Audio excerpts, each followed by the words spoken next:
Hey rail fans, it's Train Guy here again, and we're having another look at the ICE3 today. Train Sim World 2, of course, and we're starting on foot a few minutes early. I'm just going to take a shortcut across the tracks so that we can have a look at a couple of wee things in the cab, give ourselves a bit of time just to set things up. So let's just board the train. If you want it, you can actually use the little buttons down at the floor there to open the doors. There's the door controls.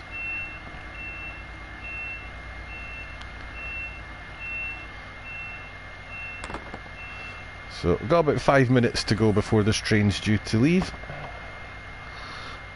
Oh, we've already got a couple of people sitting there in the dark. I do wish it wouldn't do that before it was time to go. So, because I spawned on foot,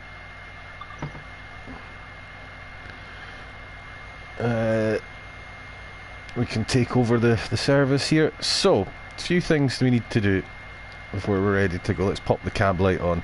First thing I'm going to do is have a look down at the screen on the left, the MTD. And we are going to press UD, and we're going to press it again, and you'll get what looks like a Windows 98 screen, which is exactly what it is.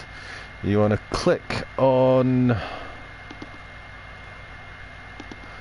the up arrow till it goes to Zugeinstellung, that word.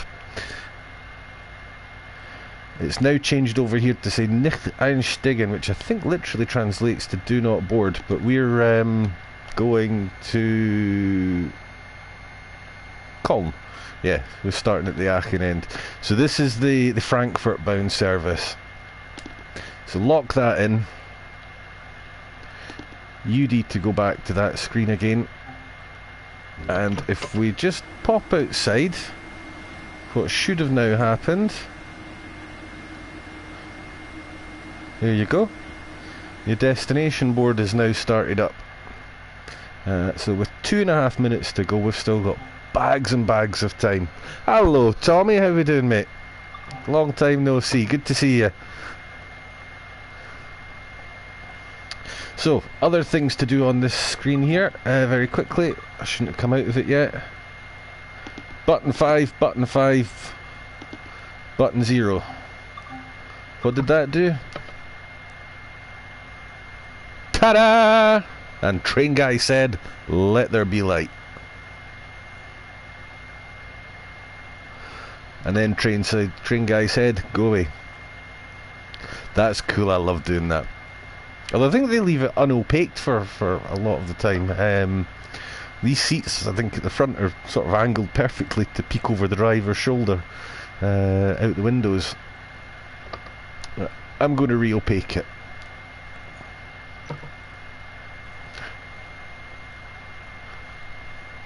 So at this point, let's stick the reverser into forward. That sort of activates the thing, tells it which way the door controls are to work.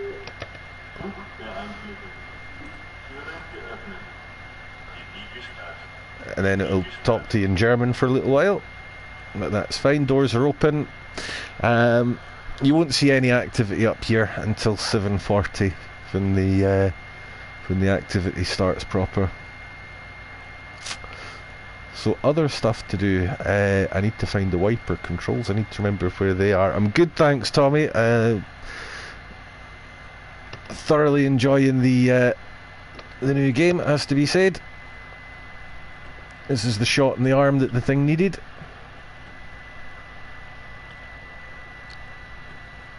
So 40 seconds to go before the game starts the service, but we'll still have to sit for a moment and wait for the actual loading to happen.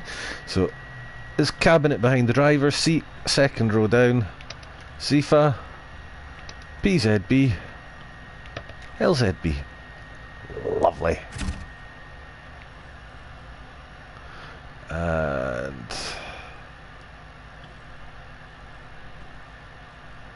that'll do for now.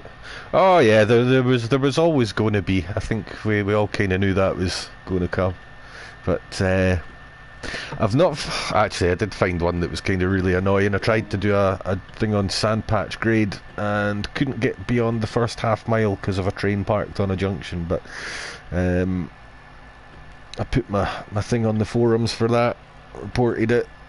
Other thing we need to do now that we're getting closer to moving off. Let's bring AFB to life. So it is. Let me put that screen back. I'll quickly zoom in on that so we can see exactly what's going on. So to activate the AFB, it's button 9. You've got choices off to 5, 10, 25 kilometers an hour, or this one at the bottom, which I think is just basically VMAX, as permitted. Number 6 to turn it on. And then we just go back to the main screen. So at this point, let's put the headlights on. And the cab lights off. And now we've got to wait. Oh yeah, I forgot there's an extra minute on top of the loading. Oops.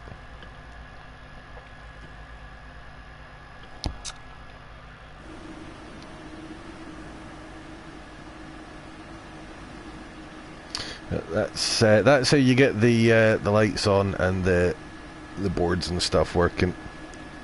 Yeah, that's the one. Coal. I've seen a couple of bugs relating to the coal things. It was the first part of the trip, going all the way up the route to go to the mine in the first instance, where I had the issue. But honestly, I'm sure they'll fix this stuff.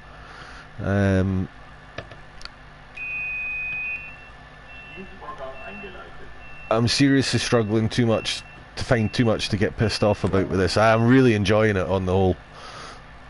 Right, so now we're ready to go. AFB up to 40, because that's the initial speed limit. Just make sure the brakes are off, they should be. And we'll give it half power to begin with, because it's slippy.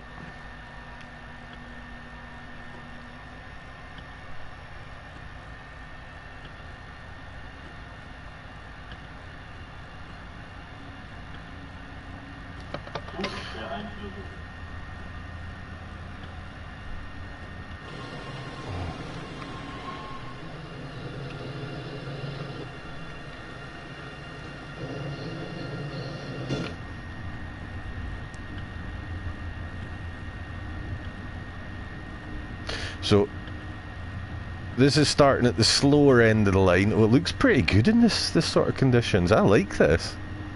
I've not seen it in this weather yet. So that was SIFA just lighting up, but I just gave it the nod before it started yelling at me.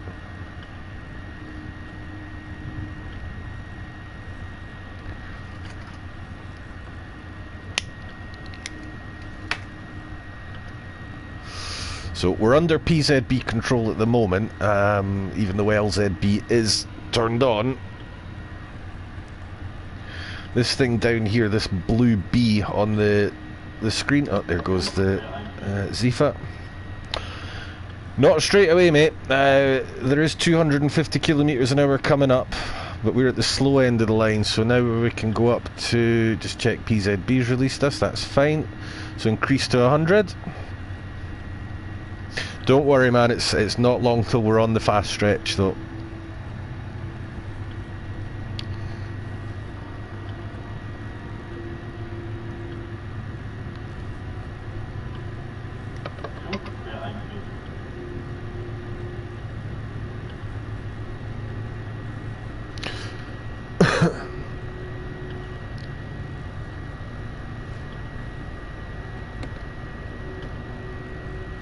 Now, I kept the power handle at around 2/3 until I was well and truly up and running, because even this thing can have wheel slip in the snow if you give it too much welly, make too much power available to it too early on.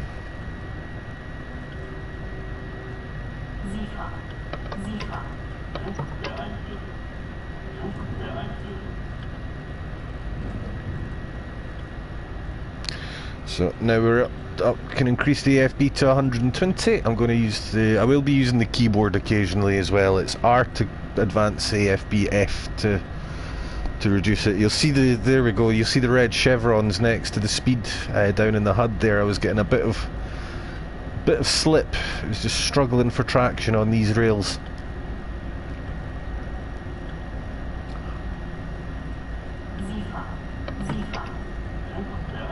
I have, yes, Tommy Madsen, I have switched back to classic control. I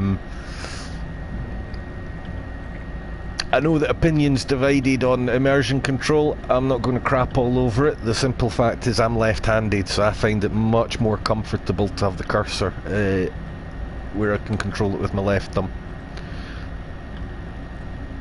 I really like the idea of immersive control, to be honest with you. It's just on the wrong side for me.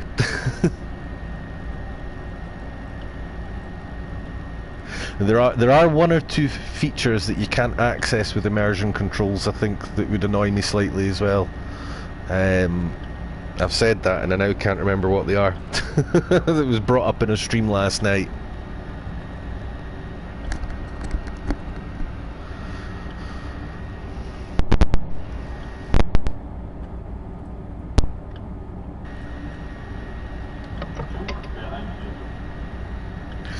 Apologies if there was any crackling there, just had to sort out a microphone lead.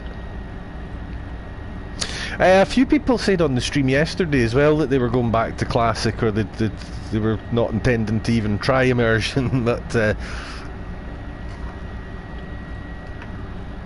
that's fair enough. I get what, I mean, it's what, you know, as one person said to me yesterday, it's a muscle memory thing apart from anything else. I have put hundreds of hours into this thing driving it one way, and if I can keep doing it that way, makes sense. So there's a speed reduction to 120 coming up ahead before we get onto the really fast section. You can pretty much do it with AFB. You very occasionally just have to give this thing a dab of the first application of brake.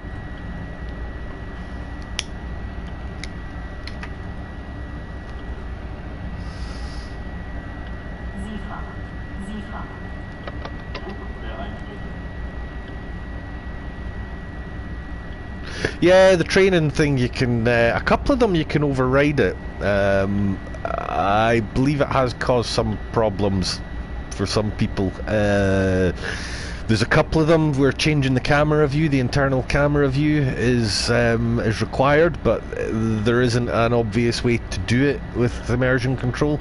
If you got a keyboard, you can get around that with your cursor keys. Cycle through the cameras, but that's not everybody. Shit, I'm speeding.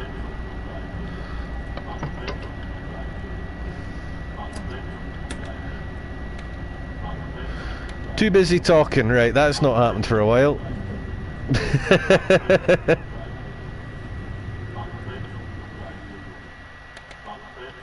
Now, here's the adhesion in effect. You'll notice my speedometer says 0 because the wheels have locked.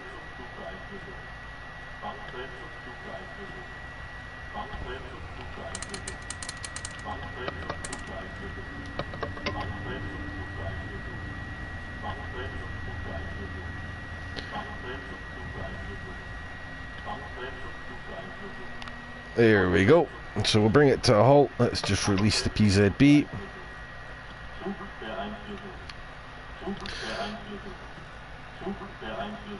So there was an unintentional demonstration of the adhesion physics. Physics. Remember, I don't make mistakes. I present learning opportunities. So brakes off. Let's get underway again.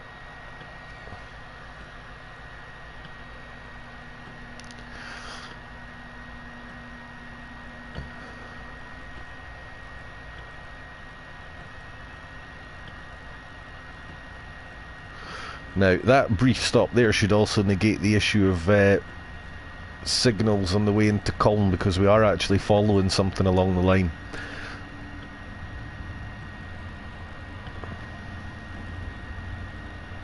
Although slightly annoying, because I was going to demonstrate what happens when you come across signals with LZB running. It's pretty cool. Basically, the train will bring itself to a complete stop at a red. The only thing you then have to do at that point is close the throttle completely, so that when the signal changes, you re-engage it. Absolutely no driver input required. It's quite surreal actually, driving under LZB at first. So just check that AFB is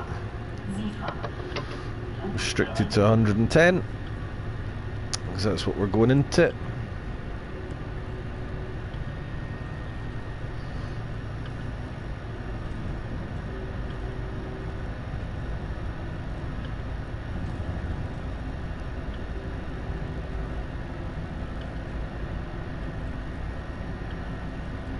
And then shortly thereafter up to 160, and then it's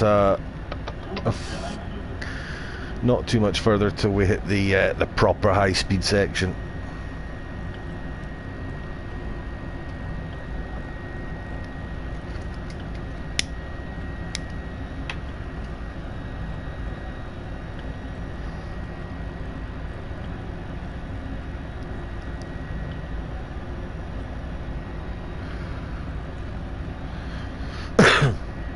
So I do kind of need to keep I'm still driving it from the signals and things. I'm doing the driving at this point. So and when you don't pay attention, you get what happened to me just back there. Which I think I did it once yesterday as well. Oh, and I got a London Underground train stranded at a station. I couldn't get it to move again.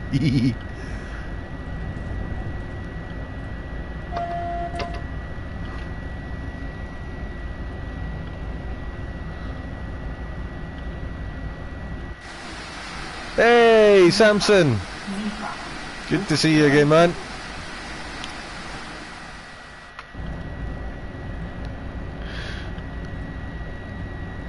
We're just talking about the merits of the different control types, and the unanimous consensus at the moment is classic is the way to go.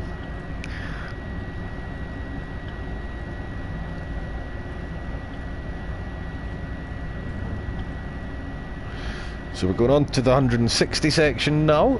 Let's CIFA again.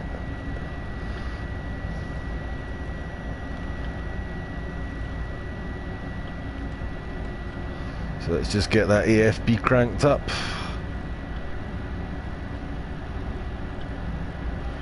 And the next time I touch AFB will be once LZB has taken over.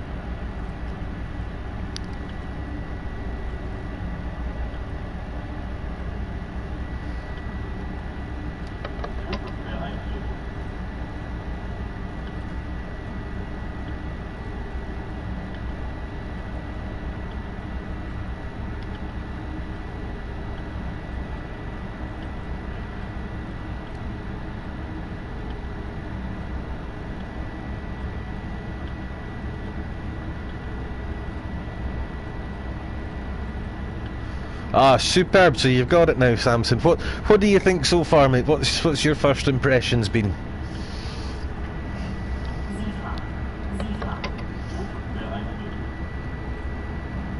In fact, anybody who's played it so far, I am genuinely interested to know what other people think of the game.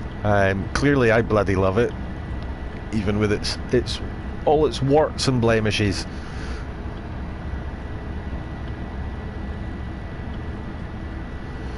Mind you, last time I took that approach with something, I needed penicillin for 6 months afterwards, but never mind.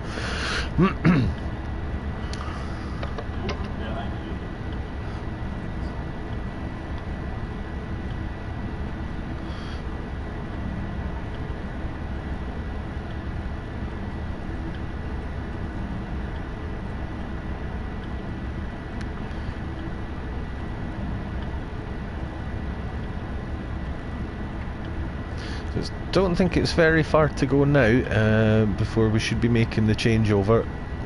It's it's when we're 40 something kilometres away, I think it goes over. I just can't remember what the something is.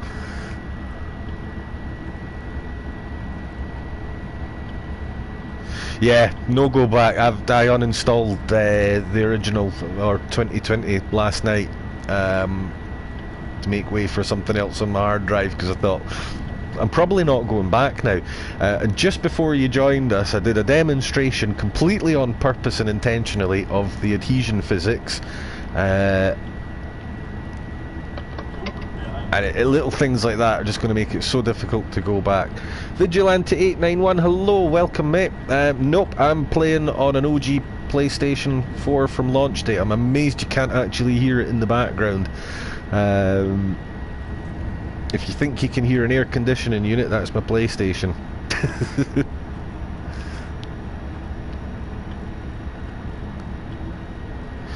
So I'm not getting any of the graphical improvements or tweaks on my system. But even at that, I mean, it's not had an overhaul, and it doesn't look like a completely new game. However, it does feel this is a phrase I've heard of a few times in the last couple of days. It's different, but I can't quite tell you why it's different. I think it's all the subtle changes to the lighting and the stuff like that, the effects.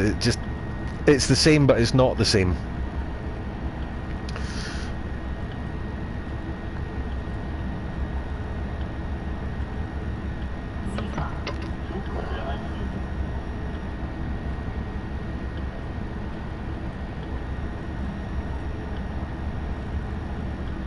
Oh, you should hear it when I try and play Death Stranding, mate. It just...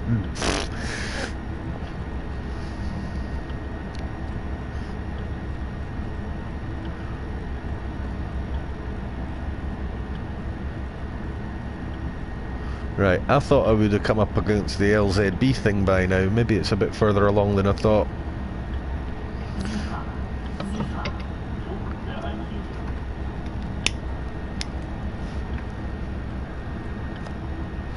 Doesn't look new, but feels new when you drive it. Nailed it, Samson. It is very different to drive. A 4,500 ton freight train proper feels like a 4,500 ton freight train. I even had to use the sander for the first time. That made me far more excited than a pipe full of sand had any right to do. That was good. Right, top right hand corner, we're coming up to a 200k speed limit. So somewhere just up ahead we're going to hear a buzz. And this letter B down here is going to turn into a U, and that tells us that PZB has woken up, and LZB rather has woken up and taken over. Somewhere just up ahead we'll see a funny looking bridge, a sort of triangular shaped bridge is the landmark.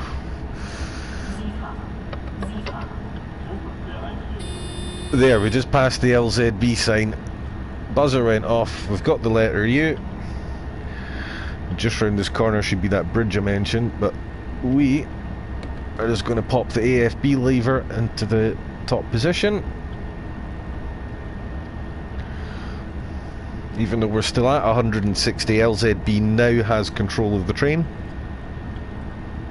Yeah, that bridge there, that's a useful landmark going the other way, because you know it's just about time to change back over. So the only thing that we need to do now is keep a rear open for SIFA.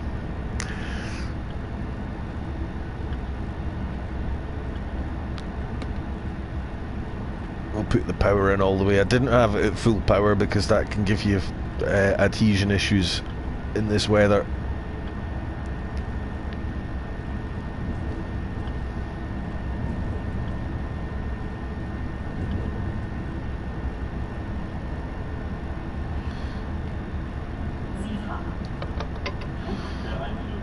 So there we go, we're in the 200 zone now.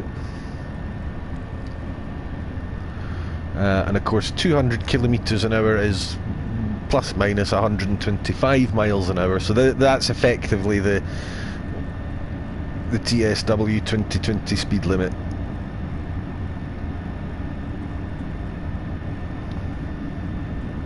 Anything beyond that is new territory for us.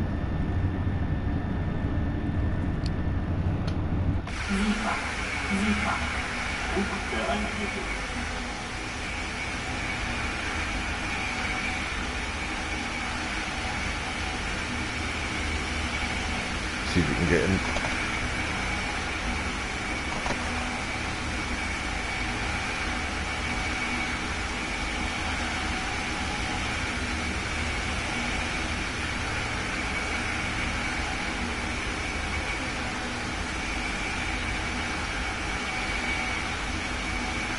So we're now in the 250 stretch. You can see that blue bar on the outside edge of the speedo's gone up.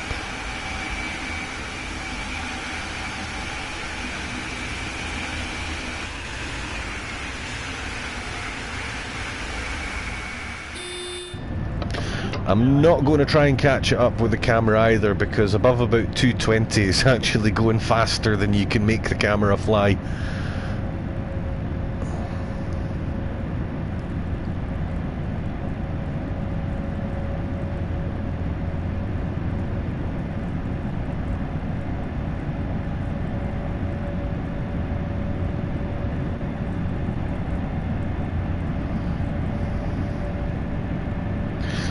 Also, a new component appears on the HUD when LZB kicks in. It's this blue vertical line here. That's just a more visible copy of this bit in the middle of the HUD here. It's basically LZB looking down the track and telling you for at least the next 9,900 metres there are no obstructions. The system itself sees a bit further, I think, but only presents the driver with a picture of the next 9.9 kilometres. The number will start coming down as the obstruction approaches. The blue bar will start to reduce it around, I think it's about 4 kilometres.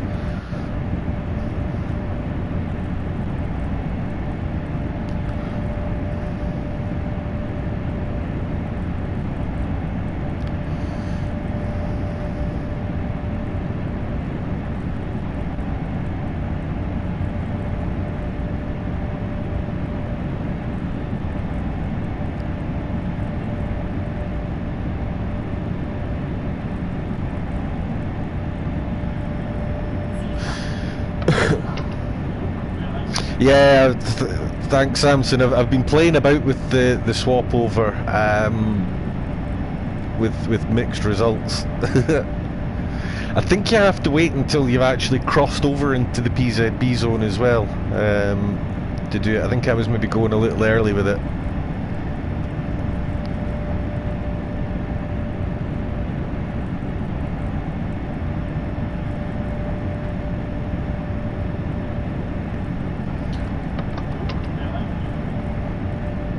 So this number down here is starting to drop. And the reason for that is we are actually following one of the Talent 2s operating a regional express service. He's limited to 160, he's about 8-9 kilometres ahead of us at least, but we're gaining ground on the guy. So what will happen is as we get closer, there we go, it's just gone up as a signal clears in the distance. If we get close enough, LZB will take over and slow the train down and stop it at the signal if required.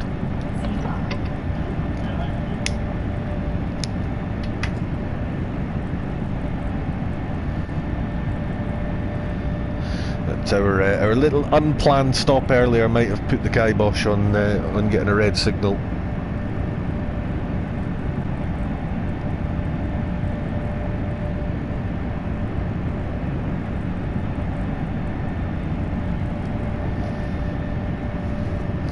There we go, you see the orange letter G lights up in the bottom corner there, and the train begins to reduce its speed.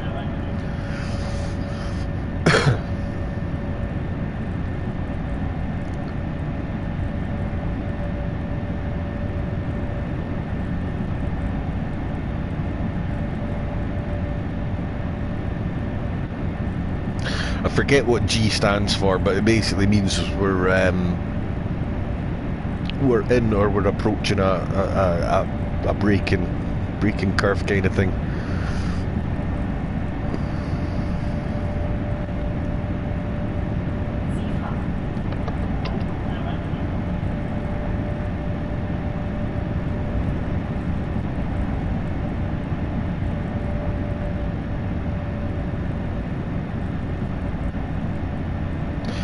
So the way the services are spaced out, when you're going eastbound, you will generally catch a regional express on your way into Cong. I don't think you hit traffic going westbound generally. There are more layers of traffic. It feels a bit empty just now. From what I can gather from the forums, Rhein-Ruhr-Sig Nord even will add the regional expresses in with the Dostos and the 1-4 whatever it is, and S-Bahn will come with Rhein-Ruhr-Osten. Ruhr-Sig Nord for the mainline expresses, and Ruhr-Osten for the S-Bahn. You can already add the S-Bahn traffic in if you have the scenario, if you have the right route installed in the scenario editor.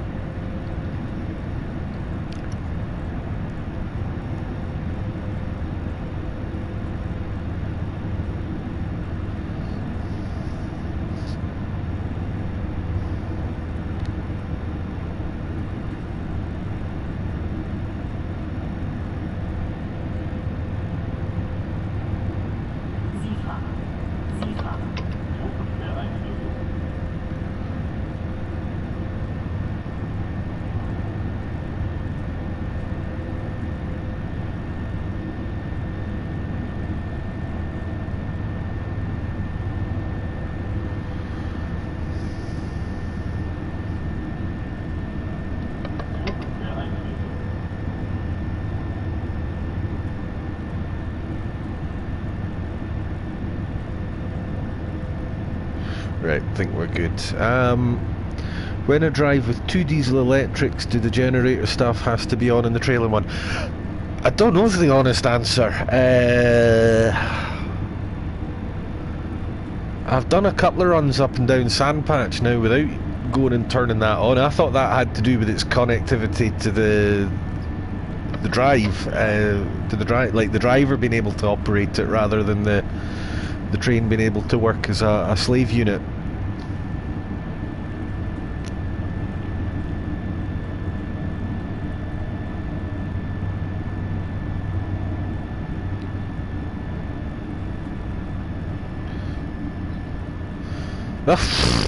I'm not the grammar police, Samson.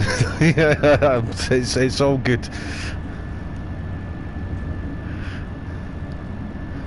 I knew what it meant. That's good enough for me.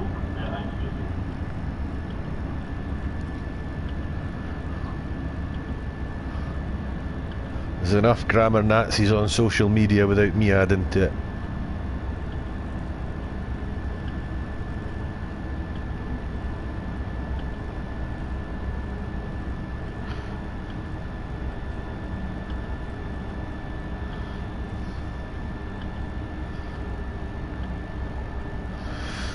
So we're getting a bit closer to that signal. We're now 2,300 meters away, so the train is bringing itself to a much lower speed, bit more with a bit more vigour as well. Don't have to respond to yellow signals. You can ignore the PZB magnets as long as LZB is in control, even when you're back down in PZB kind of speeds.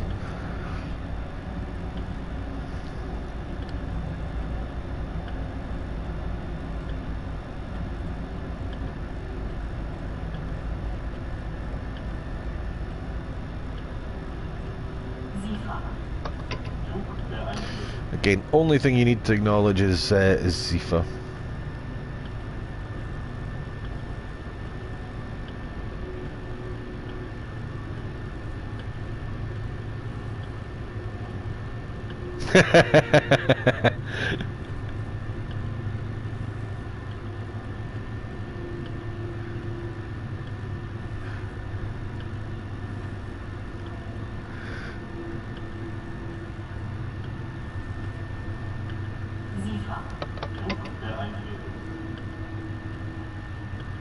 Right, we're coming right close to that signal now, and you'll see the train is taking care of everything here. It's got us down below any relevant limits.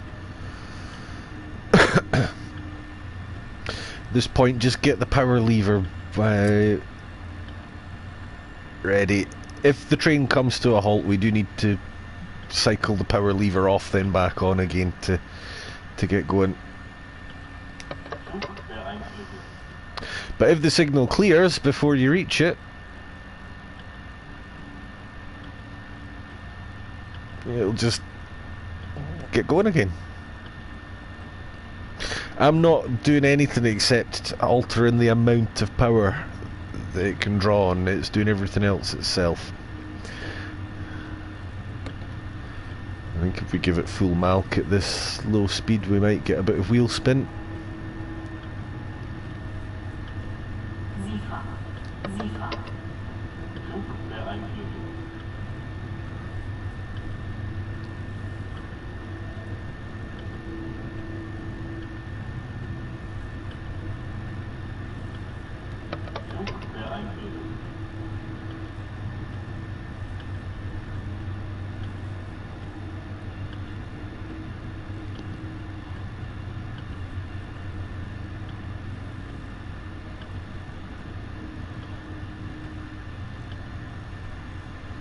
And another red one.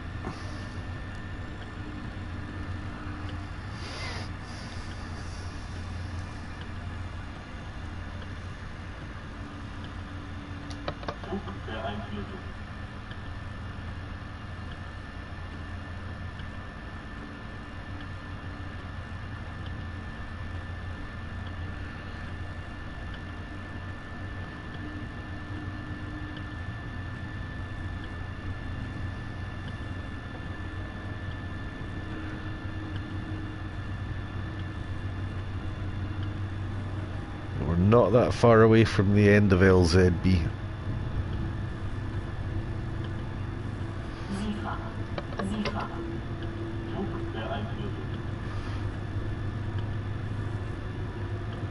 Although because of the speed limits approaching Colne, you're usually well inside the PZB limits when you disengage it anyway. So release, not acknowledge when that goes off.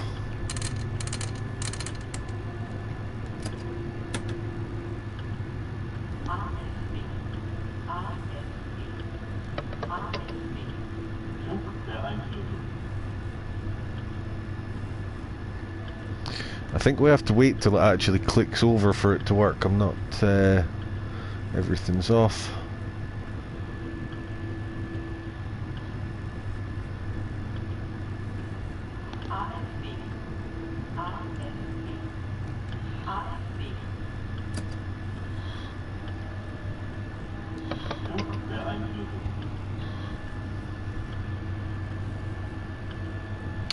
The only thing you have to watch when you're fiddling about with those switches and levers is the signals. Dead easy not to see one when you've got your head down. And I'm going to reduce the AFB a little bit because I think there's a 40 coming up just around this bend. There we go, we're back in PZB control.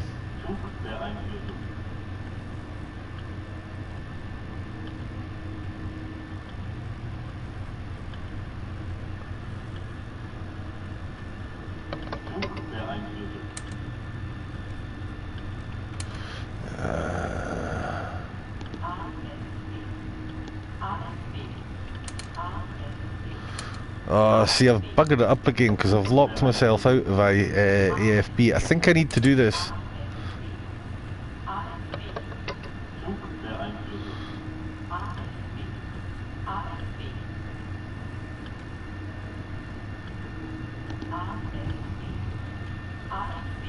Right, that's better, yeah. So I think you have to do the changeover after the change. You have to do the manual changeover with AFB and what have you after LZB is handed off to PZB, if that makes sense. I think. Probably could Google all this crap. Or what we could all do is watch Matt's stream tomorrow night where he's going to talk us through LZB and stuff, specifically on Colne. And no, I don't get anything to endorse that. The guy knows what he's talking about.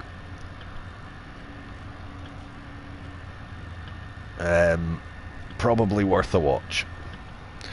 I've got no reason to be going this slowly either, other than I'm busy gabbing and not paying attention to the drive, and I'm now later than I've ever been yet on this line.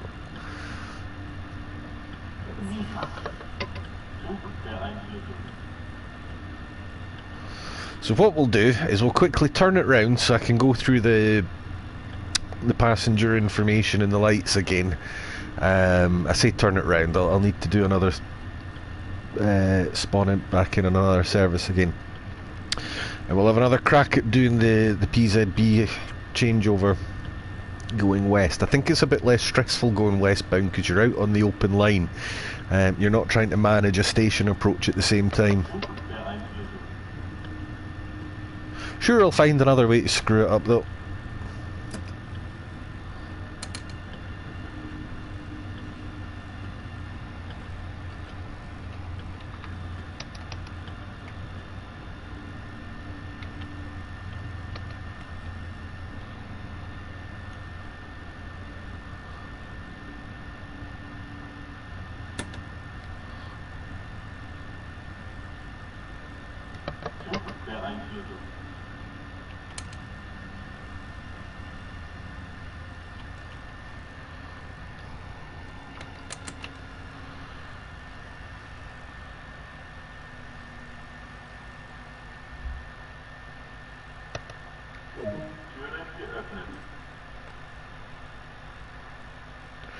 There we go.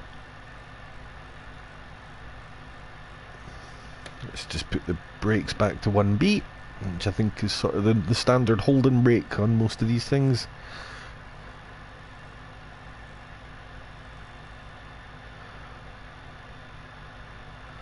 Not much of this other stuff you can click, and I don't think you can open the windows at any point either. Of course, those are airplane type clerk, like, what do they call them again? They're like plug windows. That's it. They open in the way, and when the cabin's pressurised, you can't pull them in. Well, you probably could on this thing, but on an airplane you can't.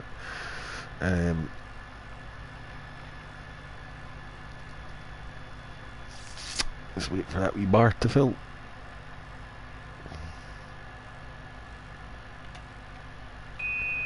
Et voilà.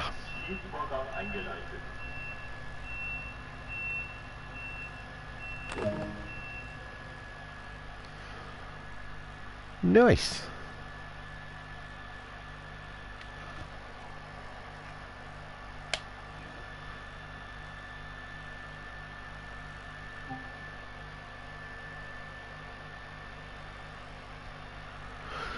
Right, let's just dive back to the main menu, and we'll get the return part of that done. We'll go through all the cab stuff again.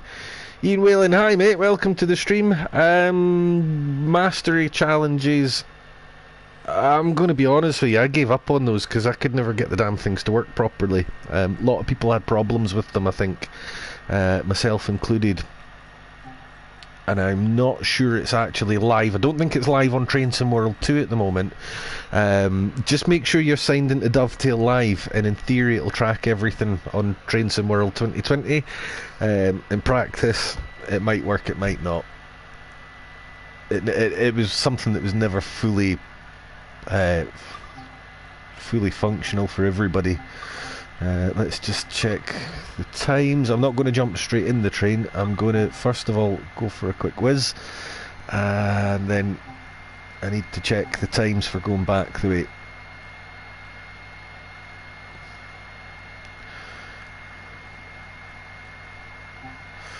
Right, 17:43, that's fine. Right, I'm going to take a very, very quick comfort break, because I jumped on this straight after I finished working. That was stupid. I should have done this before I started streaming. Will be 2 or 3 minutes, and then we'll get underway again.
Okay, that was as quick as I could make it. So we want to go back, we want to go east to west this time, heading towards Brussels. So just check the time, 17:43, so we want to spawn at around 17:40. And what end do I want to be at? I want to be at the Colne end.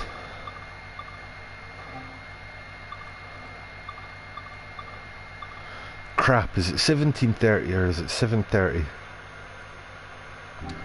Balls.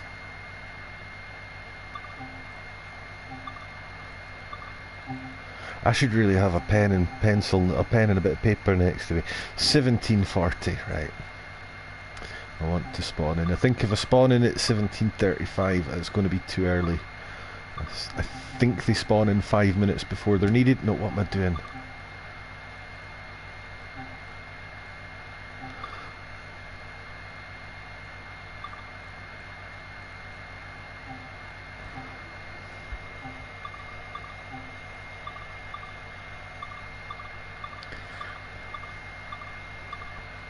Okay.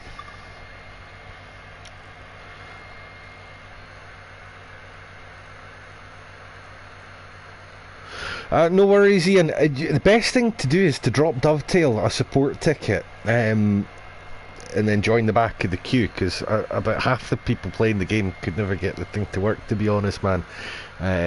But they're your best bet. I just abandoned it. So let's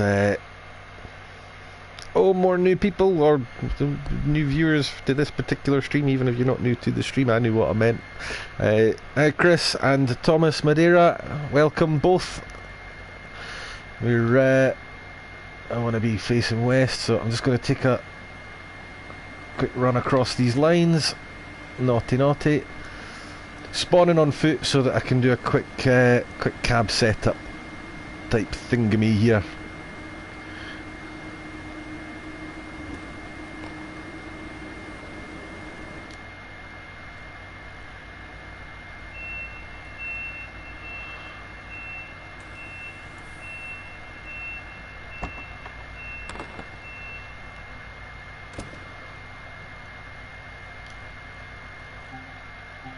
Okay, it says no active service, but it does have an active service.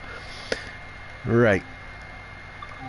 First thing to do, hit the MTD and press button 5, button 5, button 0.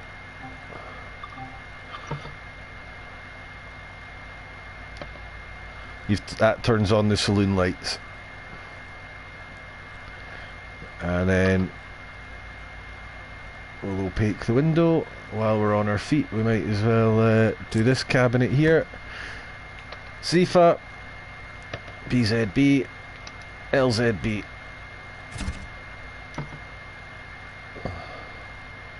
Tell you what, we might as well just pop the reverser forward as well at this point. Tell you what, we'll just open the doors up as well while we're here.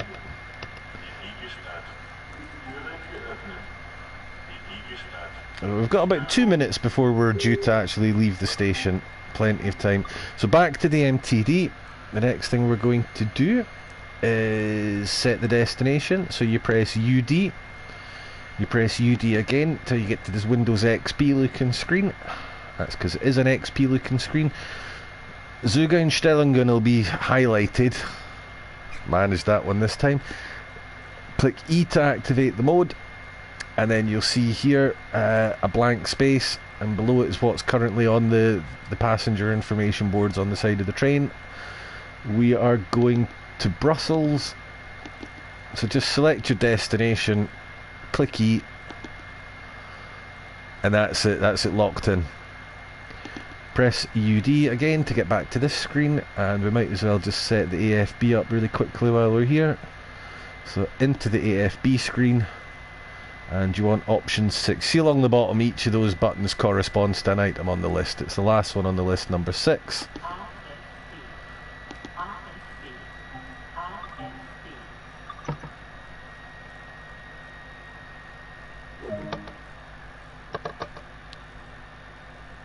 Okay, so we're now in the passenger loading screen. Jirka Merton, I'm sorry if I pronounced that wrong, but welcome to the stream, hello.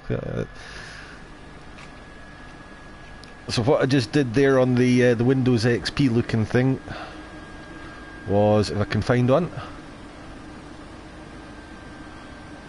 we put that on, so it's going from Frankfurt to Brussels.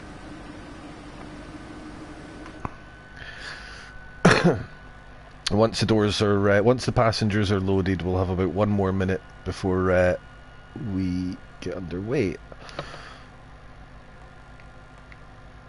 So let's just have a quick look.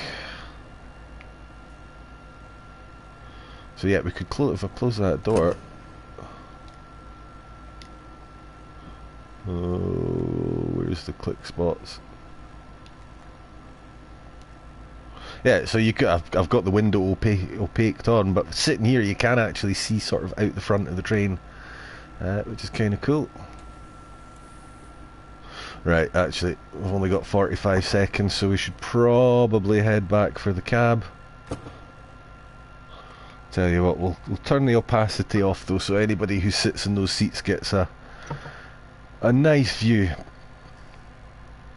30 seconds to go. Overall opinion, pretty good. Some stuff needs fixed. I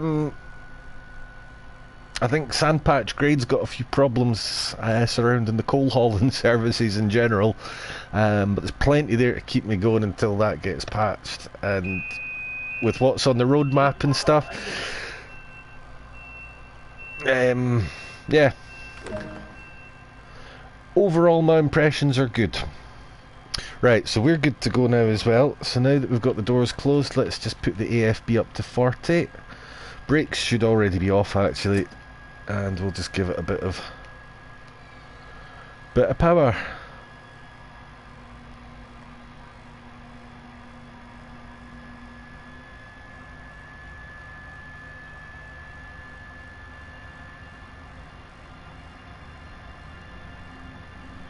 So we're coming straight out the station, get out onto the main line. Yeah, so to go a bit deeper into that, absolutely love the this particular train, the or this particular route. It's brilliant. I'm having a great time with this. Having a great time with the London Underground, although they could give you a wee bit more time at the start just to get stuff set up, I feel. But you can actually make that up if you're smart about it. Once you've done it a few times and know where the switches are, get underway and finish the prep en route to the first stop, sort of thing. And Sandpatch, yeah, I mean there's 1 or 2 specific scenario or services that I think have problems with them, but I've not done a huge amount on Sandpatch because it takes so long, but I have played it and I am really liking it, and it's heavy freight. I mean, I love my freight trains, so the positives far outweigh the negatives for me so far, that's for sure. So going into the 80 mile an hour stretch now, or kilometres, sorry, miles per hour. What I do like is how you can have it set to automatically give you the imperial or the metric.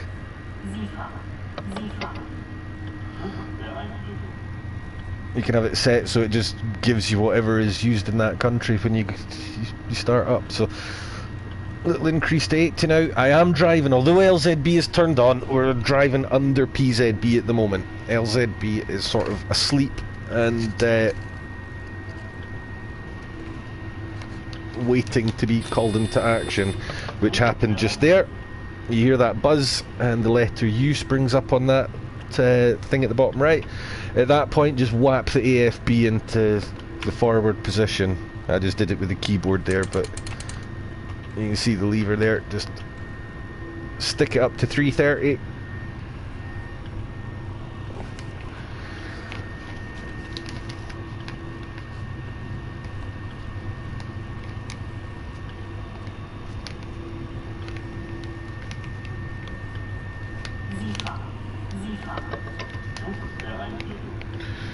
and Sifa's the only thing we're going to have to respond to for about the next 30 kilometres or so. And a bit.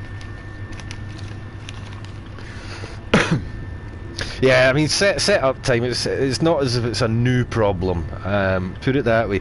There are no major new problems with this. Nothing that I haven't seen happen before.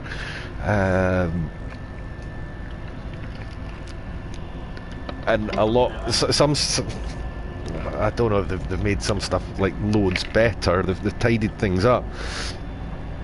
I much prefer the new HUD. I think the new UI is generally better. I think everything's just laid out in a slightly tidier fashion, a bit more apparent, which is good, because in a lot of cabs these gauges are not always the clearest things to read.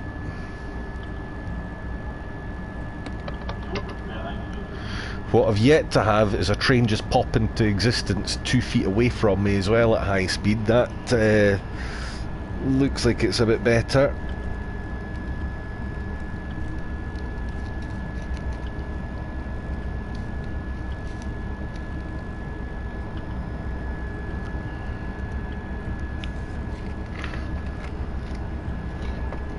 I might even, once I've played it for a few more days,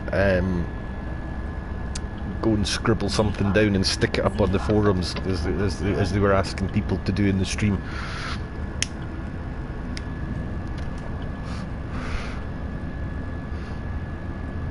So back to the train. You'll see that the AFB limiter has taken itself all the way up to 250 there, and the speed's building.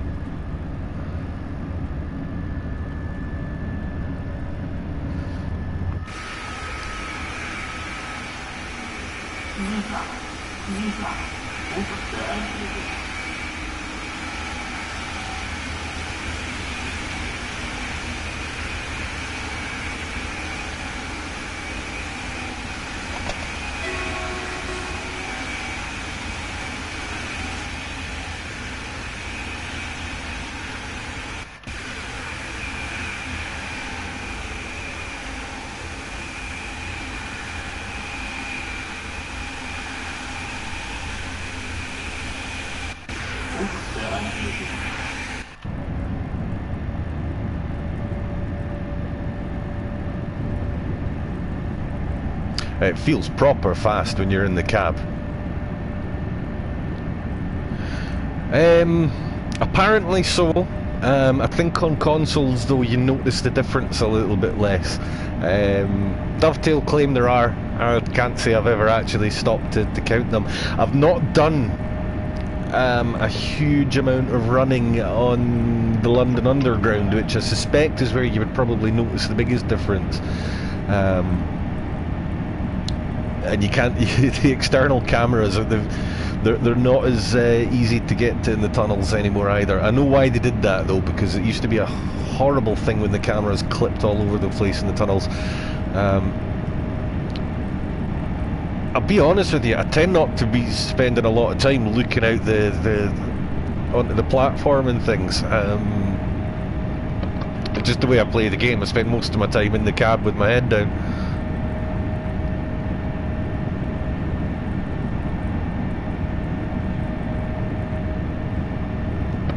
Should be busy in London, but maybe they're simulating lockdown, who knows.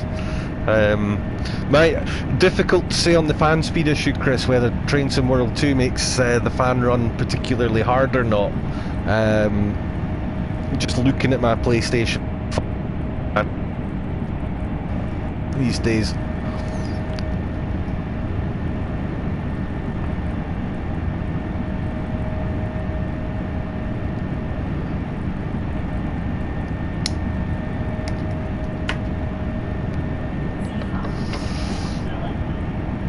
So Sifa kicking in again. That's basically all we need to do until we reach the end of the LZB stretch of the line.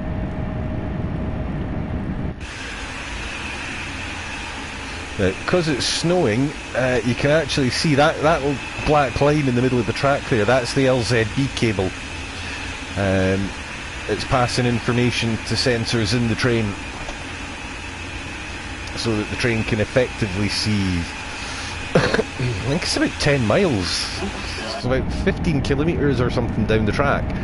I know 10 miles isn't exactly 15 kilometres. I can't do the conversions in my head very well, but it's a fair old distance down the track that LZB can see. It's because of that cable there.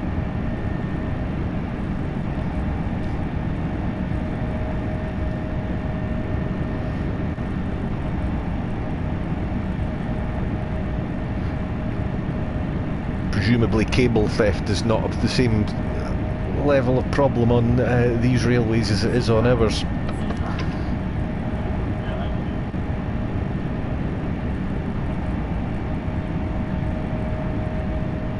Because they use an awful lot more of it than we do.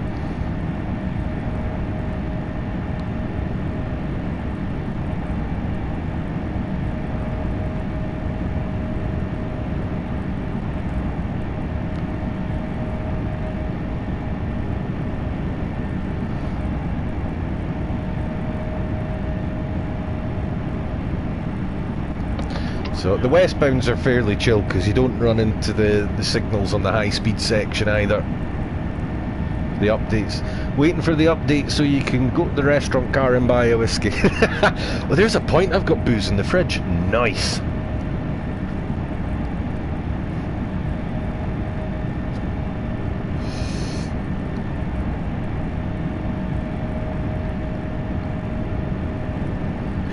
There is actually, I noticed there's a button in the back of the cab for the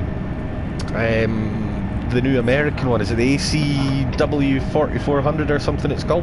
It actually has a switch on the back for a refrigerator. I presume that's for when there's refrigerated cars connected to it, but I still had a little chuckle when I found that switch. I'm going to let you in on a little secret. I'm Scottish and I fucking despise malt whiskey. Hate it. Can't stand the stuff.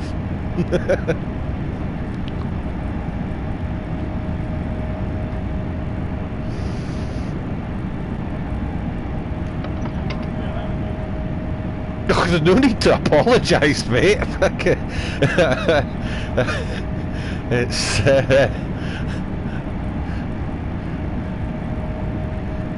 It's you get some interesting reactions from people when you explain to them, well, yeah, I know it's like probably the most, it's the single thing that my country's most famous from, and no, it gets me blackout drunk and I just want to go fighting. I hate it. Nah, I don't particularly like the taste either, to be honest. It's the only drink that does that to me.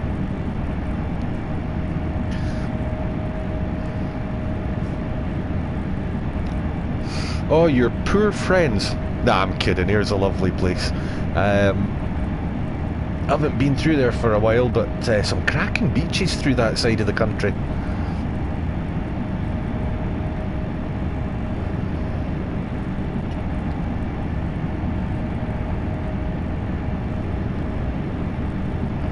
Right, so we've got the reduction to 200 coming up ahead of us.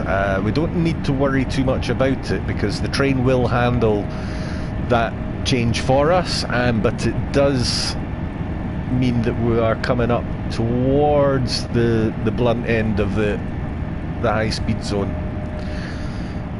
And this is where we get to put into practice my ideas about changing over where I kind of messed things up last time.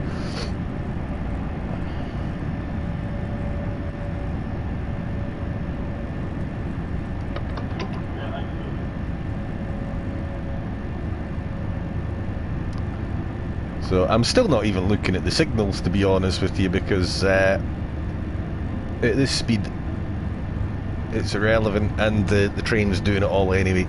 It knows what the signals are all the way down the next, well, not 14 kilometres from here, because LZB doesn't extend that much further down the line.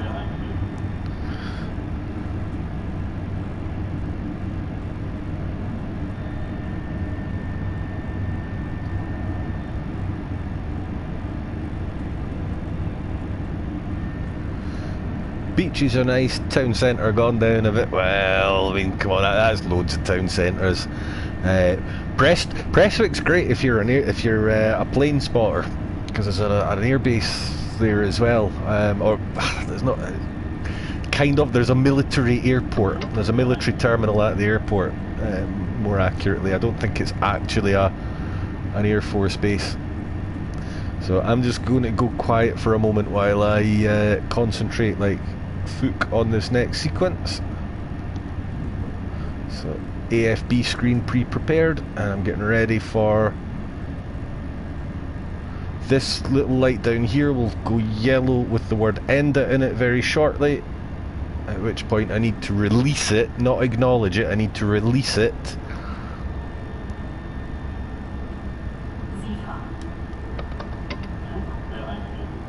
Might be a bit further on yet, actually. This is only about my 5th time along here, so I'm still, I am still route learning. It's the triangular shaped bridge is the sort of the landmark. So there's the end of light. So I'm just going to start coasting now.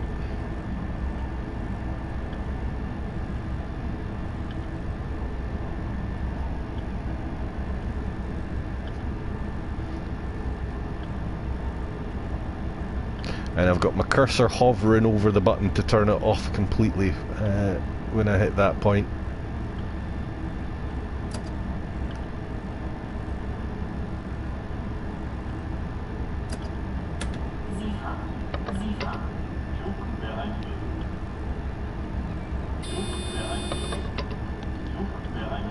Right, so AFB off, close it.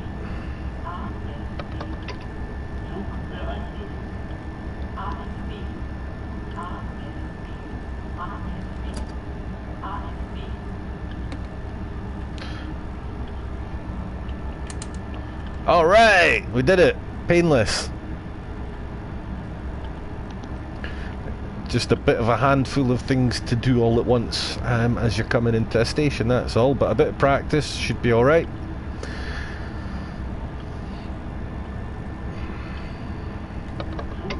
So, Samson nailed it there earlier on. It's deactivate the system, zero the lever, turn it on, pop the lever back up,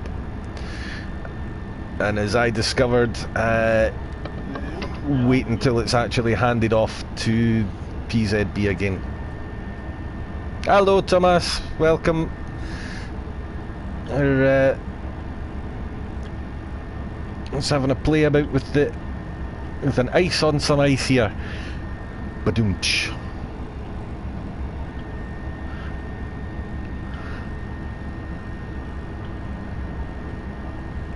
This is where you have to go back to sort of paying attention to what's happening, because we are in full control again. Thank you, Samson. I was quite pleased with that one.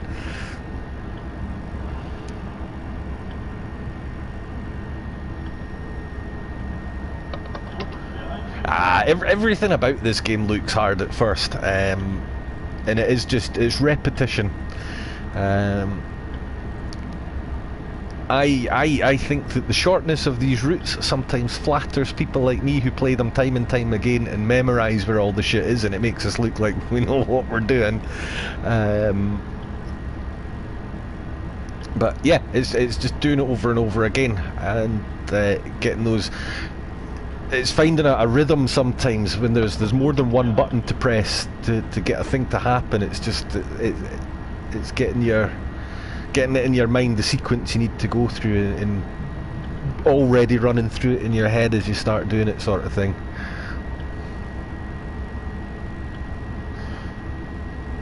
Coming out the way I managed to get PZB to slam the brakes on because I wasn't watching what I was doing.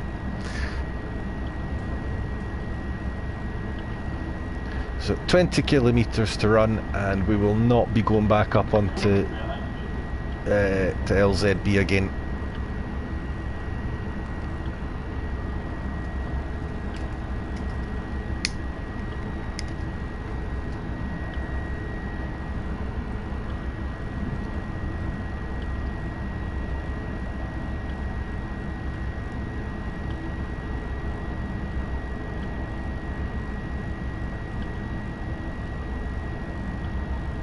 Feels really claustrophobic actually when you look away from the clear bit and you're just snowed in.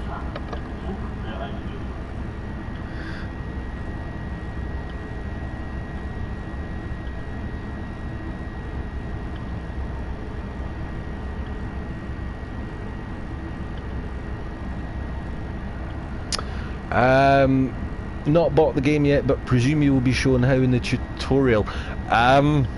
You would think so, eh? Nope.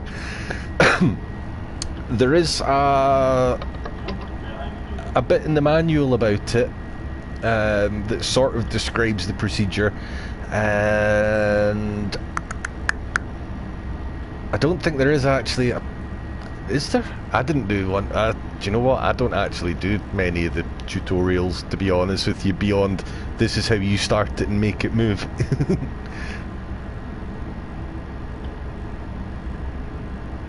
What there is, though, is there are a couple of pre-launch developer streams that Dovetail did about a week ago, where they got Sam to drive this thing for the first time with all the doohickeys on, and Matt Pedalston actually talks you through the sequence, and I think they maybe did it again last night.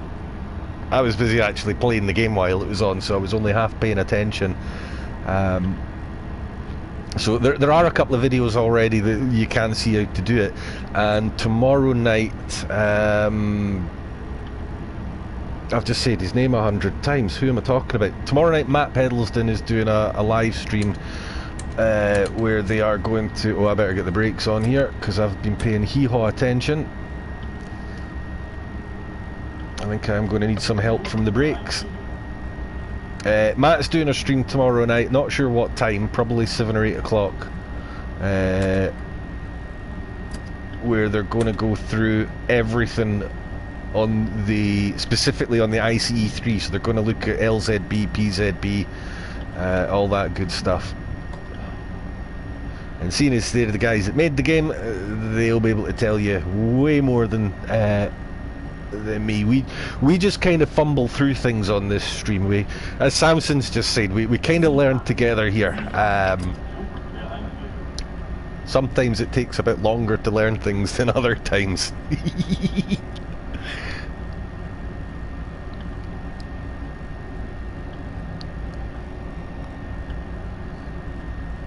So a further drop to 110 is coming up. That'll be much easier to manage.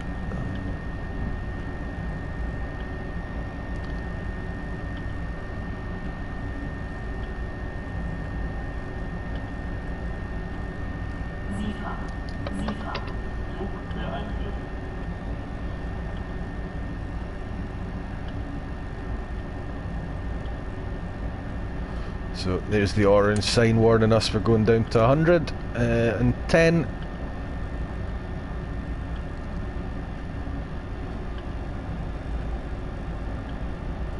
We're going up a hill, so I don't need to touch the brakes. You don't need to brake very often in this thing. It can generally cope on the electric brakes alone.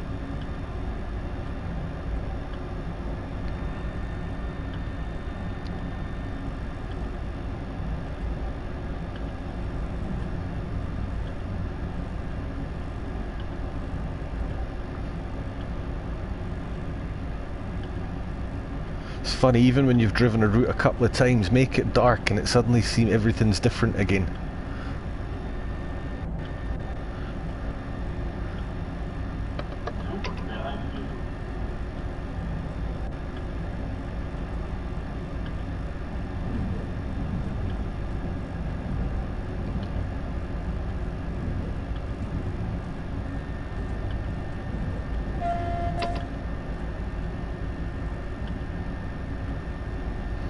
Don't actually have the faintest idea of what the German regulations are on using the horns and whistles and stuff.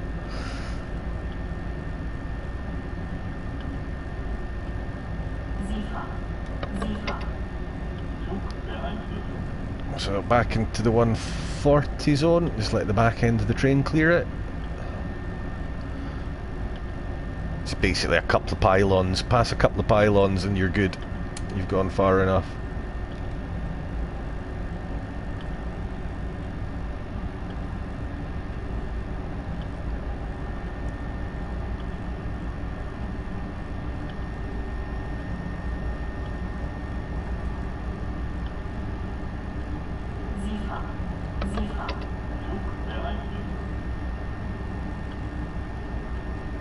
This feels so slow after that opening stretch.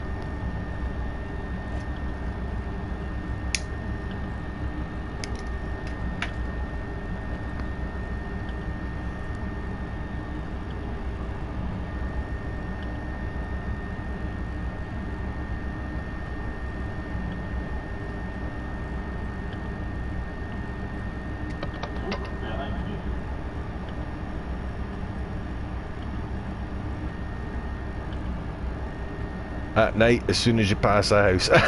Yeah.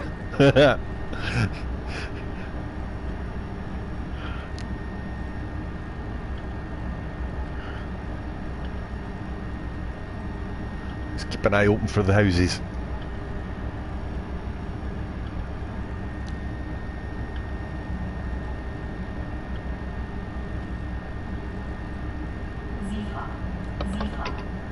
Of course, we tend to hide all our railways behind embankments and walls and fences and things, so the effect is possibly not as powerful to the people we're aiming it at.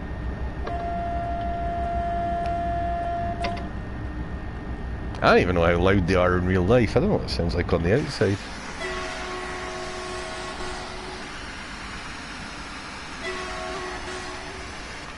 Huh. Oh, CFUT.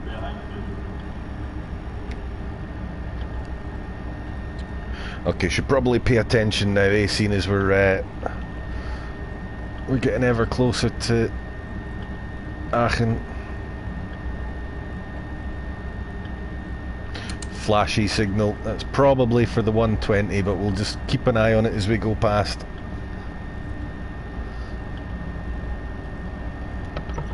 Shouldn't need to acknowledge that. It's way higher limits than PZB normally gets involved in.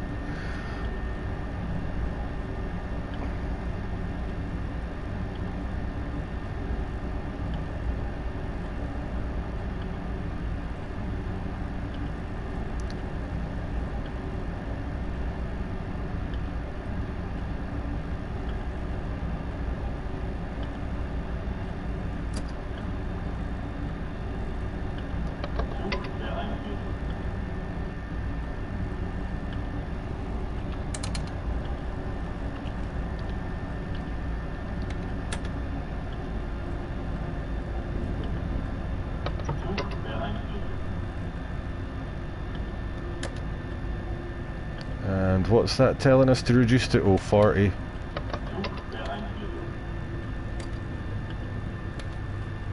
Oh, scheisse.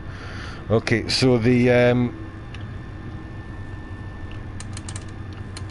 on, I'm just panicking with my buttons now, so I'll keep the brakes in a little just to get us down to that 40. The red chevrons you might have saw appearing around the speed down in the HUD there, lost adhesion because the rails are slippery, which is why I had a moment's panic, because I suddenly realised that I might not make the PZB limits. So this is going to be really interesting, doing things like heavy freight on, wait till we get like main Spessart band, going down the Spessart ramp in snow with a 2,000 ton train behind you. Oh yes. That's going to kick ass. In fact, I think I'm going to go and play with Sandpatch in a snowstorm next, just to see what happens. Oh, what the hell did I not notice? Right, hang on. Right. Before I go any further, let's just... I bet you there was something on that signal mast that I didn't acknowledge. Is there anything a bit further up here I should have been paying attention to?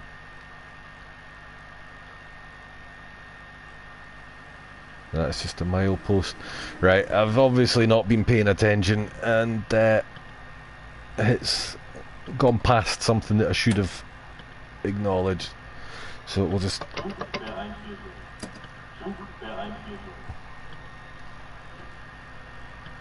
Let's get going again.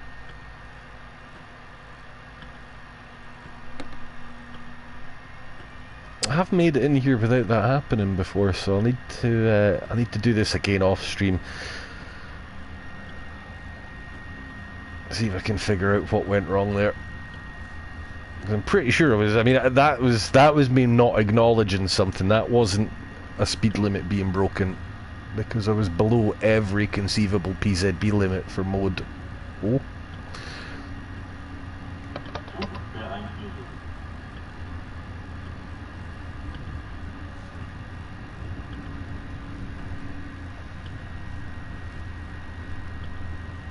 Still on time though.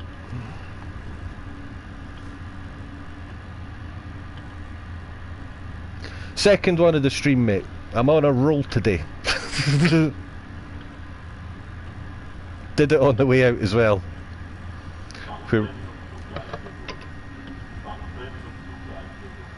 Now, I know what I did there. I didn't acknowledge the yellow on the way in there. Don't ask me why. I was looking at the sodden thing as I went past it. I'm now at the point where I'm just... Yeah. Right, so I need to close the throttle.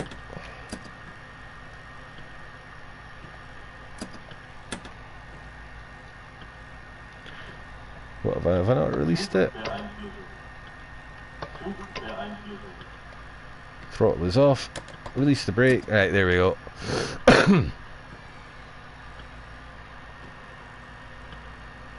Hey Nick! Good to see you, man. Have you changed your name again? I'm sure you were Tram Spotter, Nick, last time.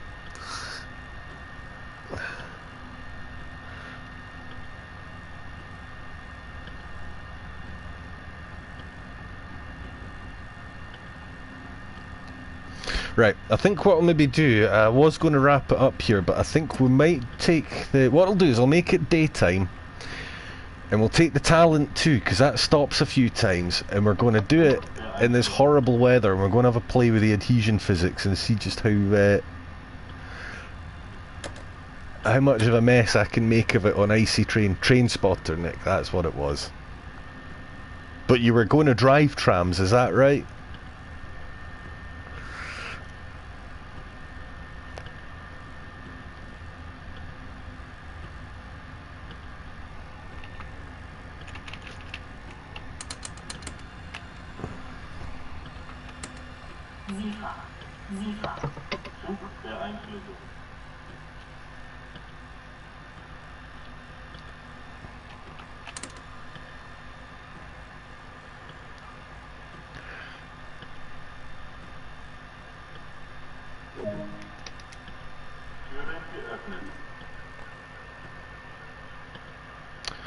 And that's that. We made it more or less on time. 2 unintended stops and I'm less than a minute late. I'll take that. Neil, hello, welcome. Another new face, always good to see those. Watched your PZB and signalling video this morning. I know it's a year old, but it's still useful. Well, thanks, man. It's always good when somebody gets something useful out of me sitting talking shite to myself while I'm driving trains. As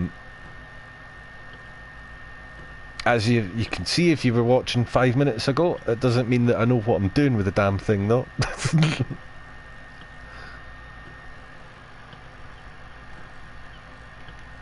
Half the trick's knowing where the booby traps are on the line.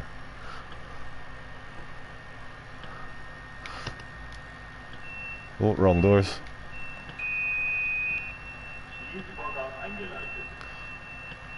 Christ, now it sounds like I've tried to weigh a potato as a tomato at Tesco's or something.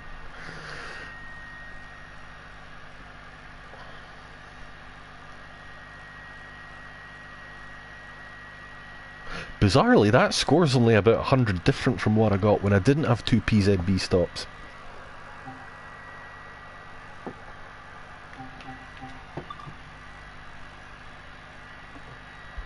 Right, we'll back out of that. We'll do this next one in the daytime so we can see.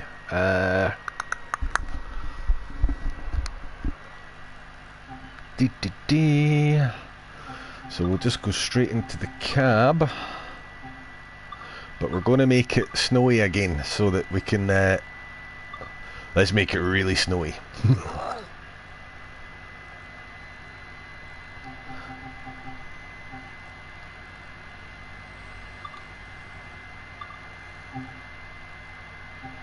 I believe the physics, the handling model of this train has been completely redone as well. I had a little play with it last night. I did one run, got none of my stops perfectly right. It is a heavier train than the one we have on, or the version of it we've got on Rapid Transit. Sounds a lot better though. The brakes are absolute mints compared to the old version, however. And that was on a dry track. Well, there might have been rain. Was there a bit of water? There might have been a bit of water, but it certainly wasn't snow. So it says Siegen, but obviously we're only going to go as far as Colm, because I think that's the eastbound. So let's do this during the day when we've at least got some light.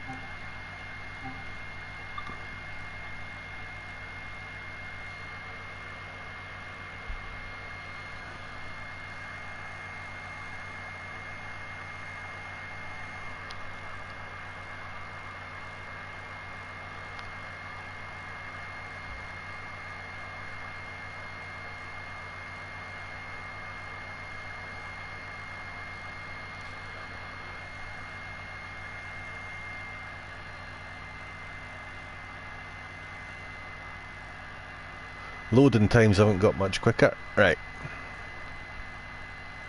So this is the new screen that we get at the beginning of a service.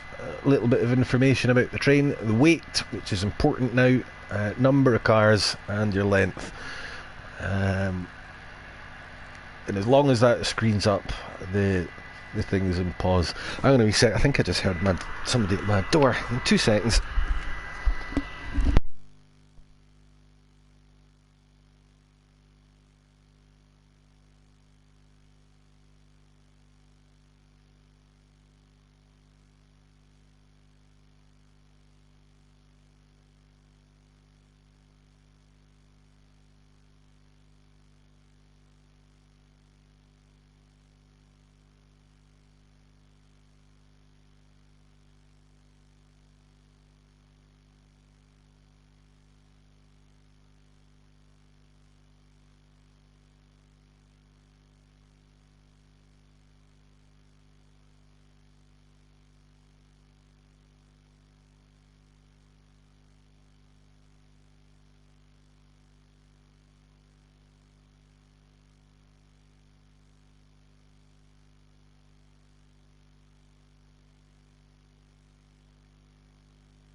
Okay.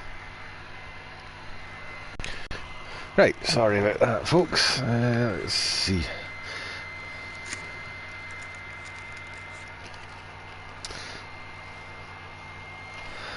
Two ICEs.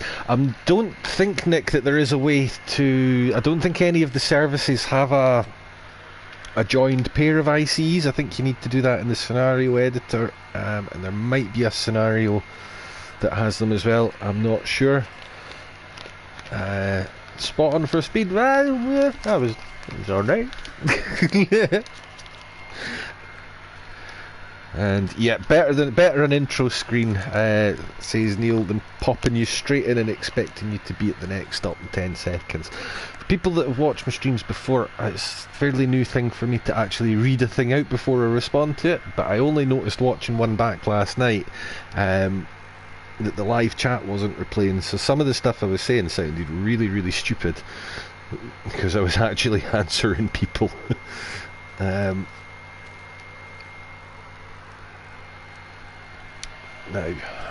I'm doing. So eastbound to Col. So we'll just jump straight into begin. Largely this train is the same as it was before. We'll just pop the reverser into forward, open the left hand side doors, get rid of that screen.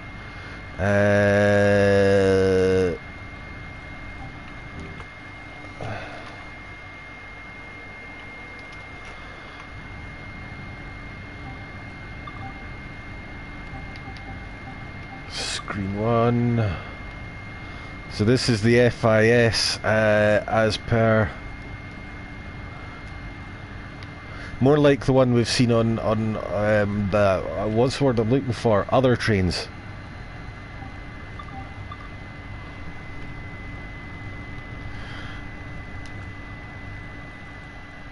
So CFA isolation, don't touch the bridging switch, and we don't have LZB.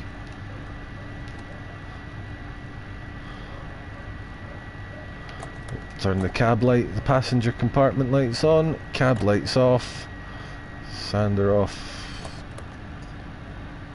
Way! Dimmed beam, I think. So wait until 12:20. Everything else is pretty much good.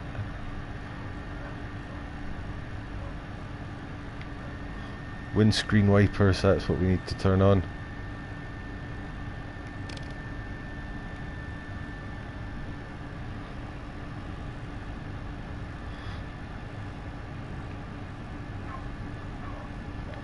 Right, that's that cab setup, basically.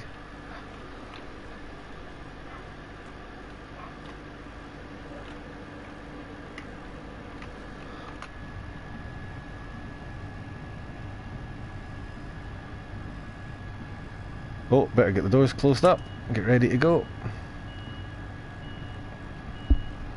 So, no AFB on this thing. This is using a slightly different system called Tempomat. Probably won't need to use it on the first section.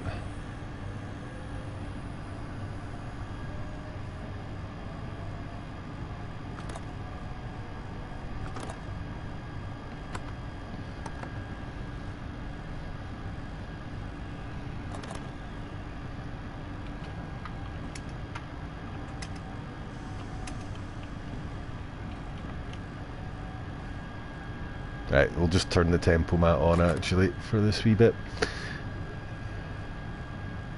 So Tempomat, I used my keyboard there. You switch it on with that button and you can set the speed up and down with that rocker switch there, or you can use your keyboard as I did. Control R to toggle it and then R up, F down.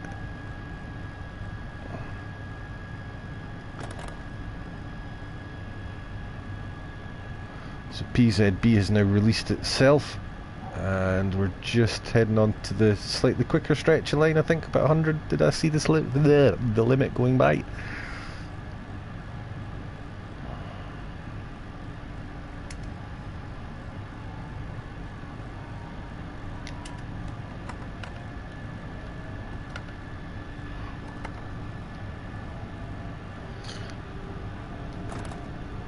Right, Tempomat gave us some wheel slip there, so I'm just going to drive it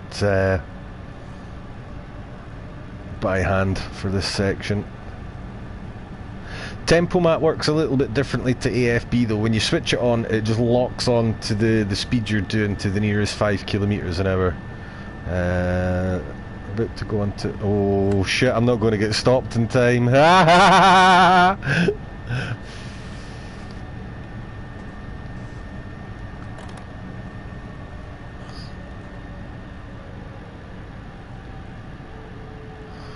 As I put the brakes on, you'll see where the chevrons appear next to the numbers and it spazzes out a bit. That's, I've broken traction there. Let the brakes out a little bit and they'll come back in.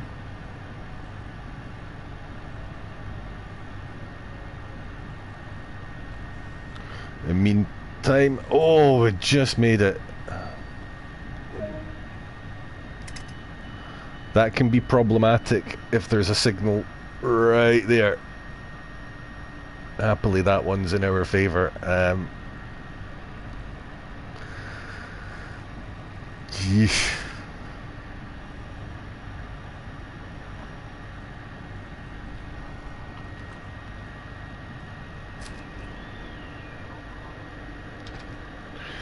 have a wee look. So they have redone the interior. The light's a bit softer. Wee steps that come out now. They're cool.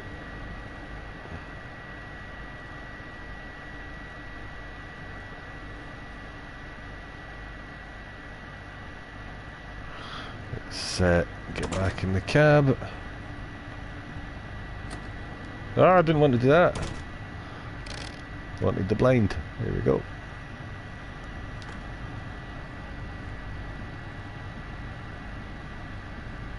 So wait until 12:24. So about 5 to 10 seconds before go time is a good time to shut the door.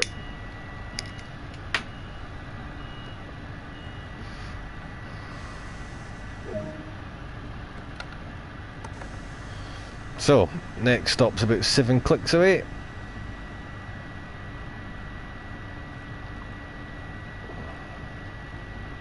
You'll see if we give it full Malky, it starts to... It will still pick speed up. The computers will try and compensate for it, but not as effective as just throttling back a little bit.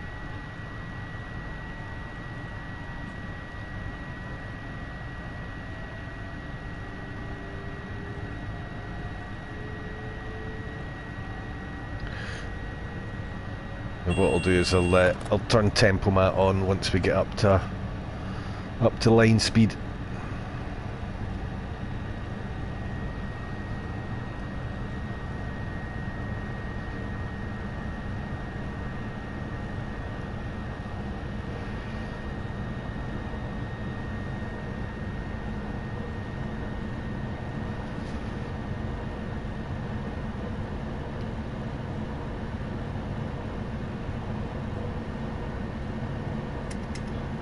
So there you go, Tempomat's now on. The blue outline, same as you get with the AFB, comes on. And then just use the rocker switch here to increase it. And as long as it has some power, you just need to leave the handle in the 5% set, and as long as there is some power applied, Tempomat will give enough power to the system to do what it needs to do. If you got full Malky on, it can give it loads of juice, and that's when you sometimes get the seem to get the wheel spin.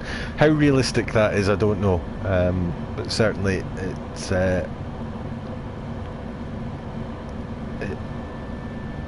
pretty hard to get into trouble with it.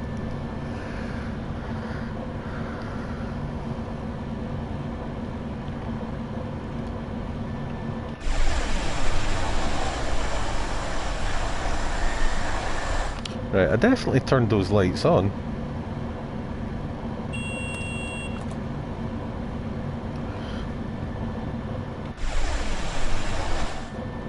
Ah, this is the new thing. Camera jumps back to the internal when you enter a tunnel.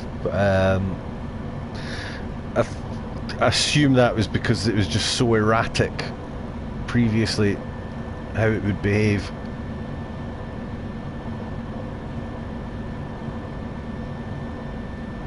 So 3 kilometers to go.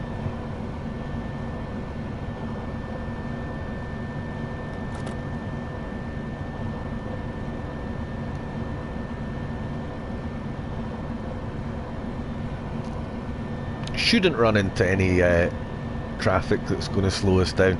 The services are staggered eastbound so that this thing leaves ahead of an IC. That's why we were getting signals on that first run coming in, because we were catching up with this thing, which never exceeds 160.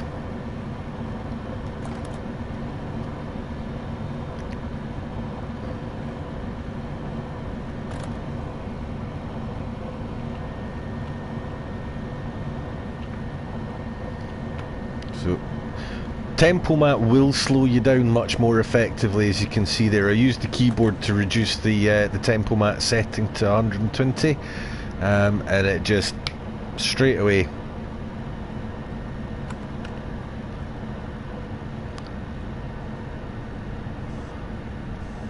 And now I've got half a kilometre to lose all that speed. Would have got away with this on rapid transit. That would have been an easy stop. You could stop it dead from about 140 and a half a kilometre on RT.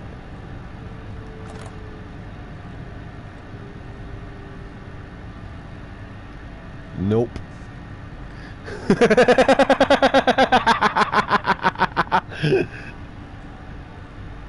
Ladies and gentlemen, Train Sim World 2 has adhesion physics.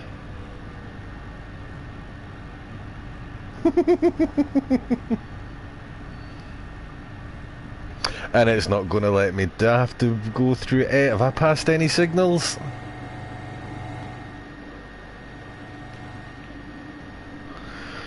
Right, I think if I can get the back onto the platform without the cab,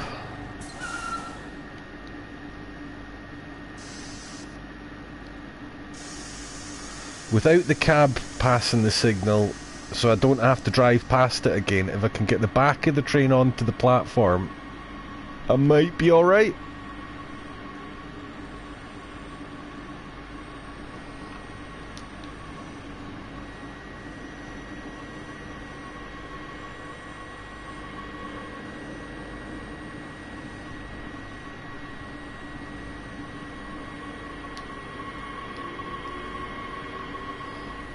Oh shit, wrong direction. Stop, do not come past. Yes!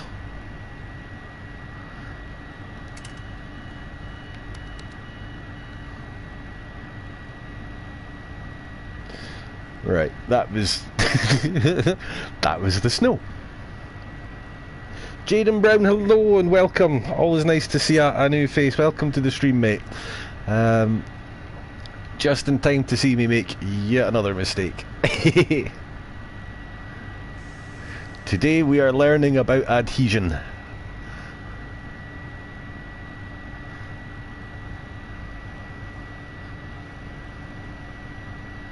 Sacked in the morning. I don't think it even takes that long.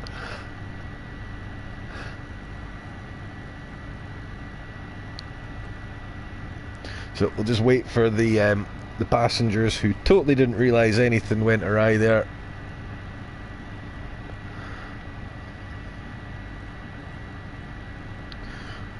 And I'm still running ahead of time. Good lord. That's probably because I was going too fast on the approach to the station. I think, excuse me, I think this has poorer brakes than we're used to on the Talent 2 from before anyway. I think my understanding is they had much better access to everything. Right, pulled it off. As long as the cab never went past that signal, we're good. There we go, a little bit of traction loss again.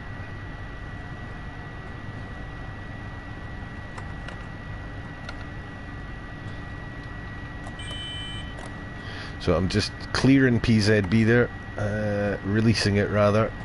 It's only on because of our little mishap earlier on. Excuse me. That's not Crony Boy, by the way, that's just smoked for too many years, boy.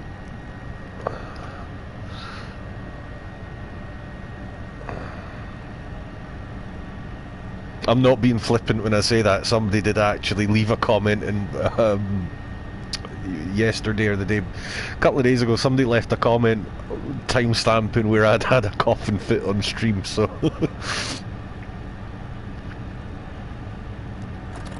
So 2 kilometres to go. I'm reluctant to give it full Malky, just because I keep losing adhesion.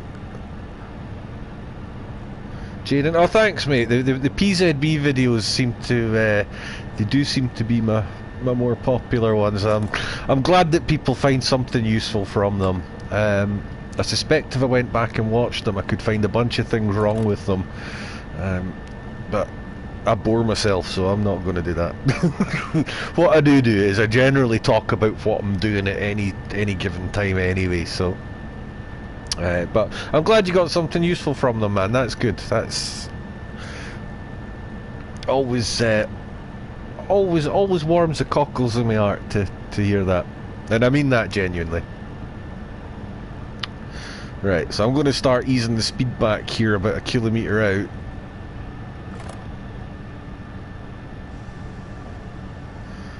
We've still got a minute to go. Just nice and gentle likes. Right, once it's down below 80 we should be golden, because in theory we should be able to stop from 65 kilometres an hour in about 300 metres regardless.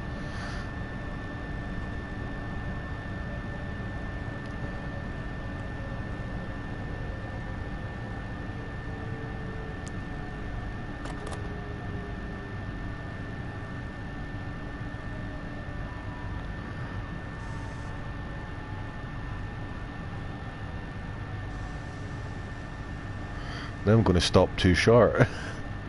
Oh no, there's the H sign there, I couldn't see it for the snow. So I've just missed the halt board by not very much. But hey, at least we're in the right town this time.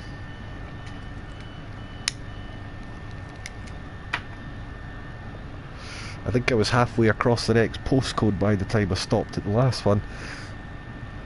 And we go from here out to 160. Now you can actually return the handle. If I'm just tapping my buttons there, you can see the handle moves but is resisting. In the middle middle setting, you can put it back there and keep the brakes off. It won't suddenly try and do anything when you release.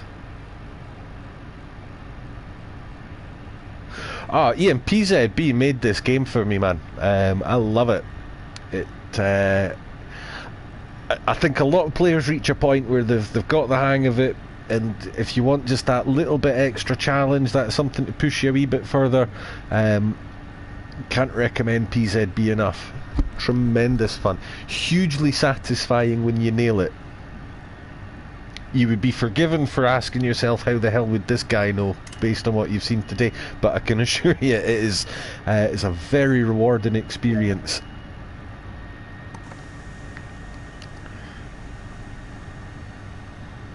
It's what elevated this from a game to a simulator for me back in the day, because it didn't work very well at first. It was knackered when the game first came out. So I know as much as I know about it because I was there when it first worked, sort of thing, and there was tons of information to be found on social media and things like that. Various, groups on Facebook, people were talking about it as they were discovering it and learning it, and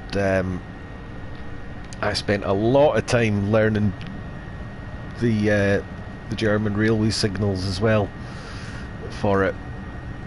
Turned out you only need to know about 2 or 3% of the damn thing, but it's definitely one of the it's one of the headline features of this game for me.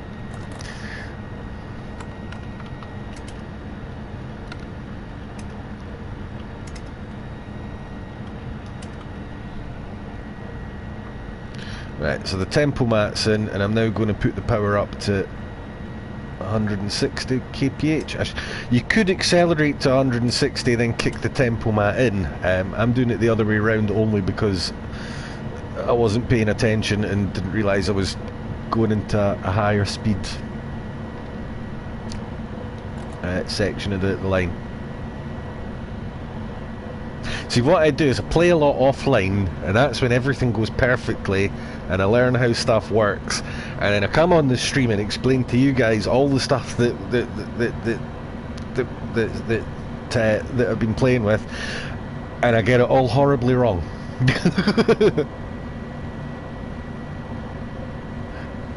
Turns out I can't multitask.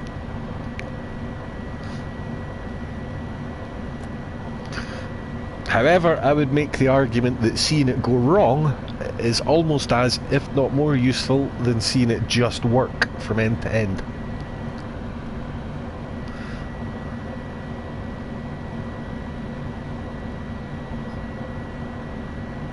So 3.5k to go. There is a speed reduction, but it is actually at that station we're coming to. Do I know US signalling?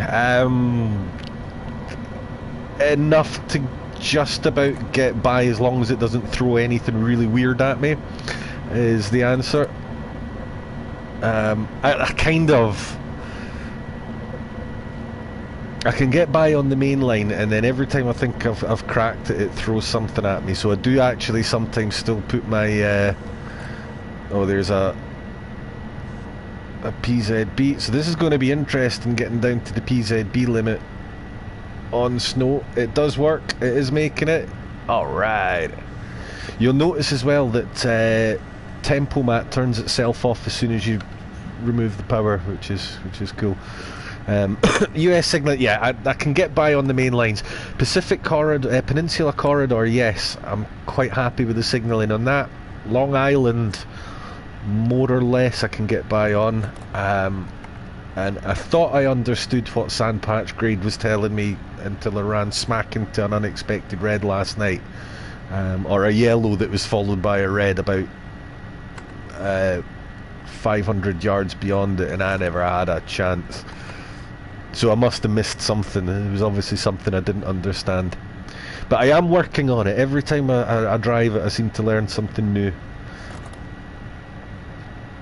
I have to be honest, didn't do a lot of driving in US routes until comparatively recently as well. I've spent far more time on the assorted European routes.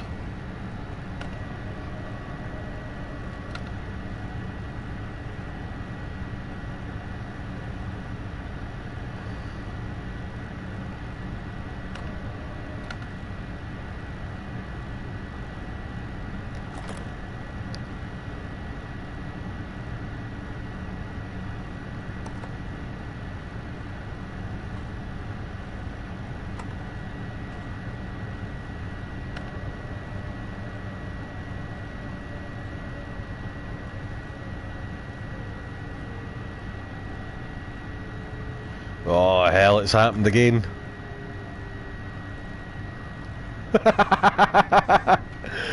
Oh cock. You see, when I put at low speeds, now it grips. Of course now it grips. I put the brakes on earlier and I just got nada. Okay, so we are going to have to be really careful with this new adhesion model. So once again, I'm just going to make sure I don't have to go past anything. Oh, is that going to give me a problem? We're about to find out. I didn't pass anything else, so no. I just need to get the back doors onto the platform though, and we're okay.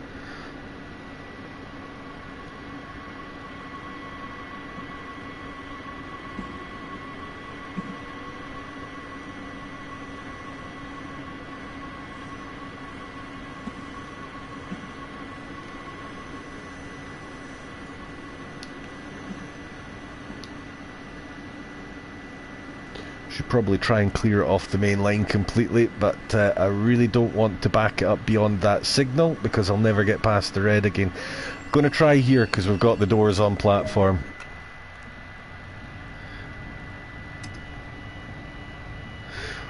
Oh, the road map. Have you heard about the road map, asks Jaden. I am so excited about some of the stuff on that road map. TGV, I cannot wait to get my hands on a TGV. Oh, TGV. And the fact that it is absolutely plastered with stuff from third-party developers is also tremendous. I'm hoping that means we see more new content and more often than we did before. Wallets ready, boys, because it's going to get expensive. I think there's another reason that I'm prepared to give the base game TSW2 a lot of slack despite some of the flaws. I think looking at the roadmap and looking at other stuff that they've said in some of the streams and what have you, they're in a tremendous place. This game puts them in a really good place going forward. This can be built on and improved.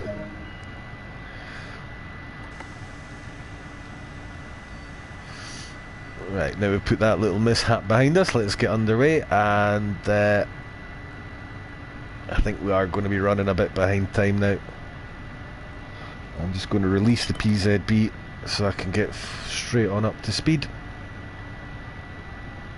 Modern Transpennine. So what runs on the Transpennine now? It's all just it's all DMUs, isn't it? They've not electrified that yet, have they? I'm sure I read that got kicked into the long grass again by oh, what's his name? Grayling.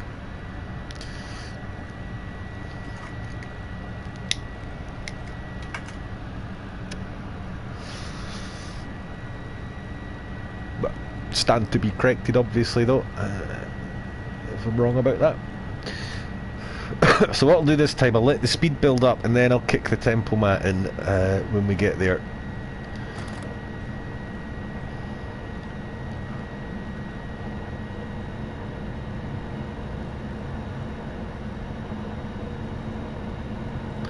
I think I'm going to have a lot of fun with this adhesion model though.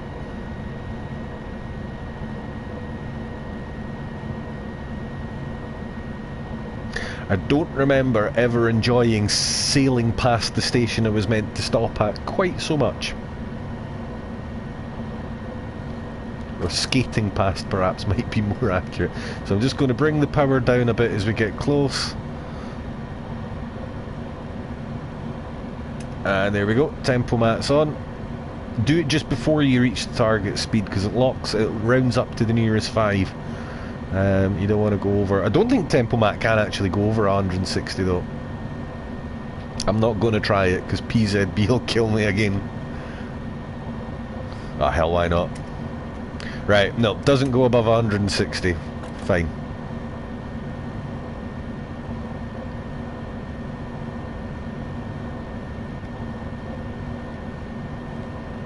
And again, remembering that the tempo mat will work even if you have minimum power on. And one reason to have it at minimum, a practical reason more than a technical one, is if you suddenly have to apply the brakes, you've already moved the handle halfway there, most of the way there. Especially in this visibility, in these conditions, I suspect every half second you can buy yourself of reaction time is probably a bonus. I suspect I would probably be running a few kilometres an hour below as well. Giving yourself 5 kilometres an hour in hand is apparently quite common for German drivers. It just buys you that half second. So 3 kilometres to go, minute to do it. Nah, we're pretty much stuffed now, time wise.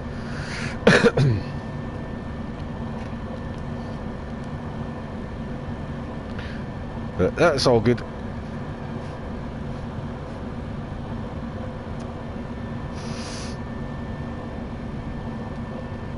That could actually be a decent run, Ian. Class 802s, 185s, Manchester to York. Yeah, I'd buy that. Uh-oh. PZB.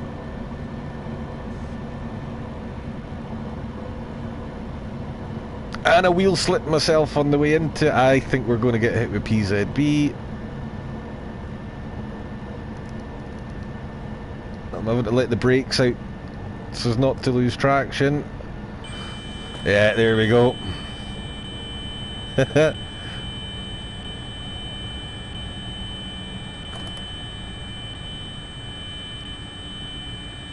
Fair play, if I'd been looking at the screen. Not at all, Ian. Don't ever apologise when I make a mistake. It's they never bother me.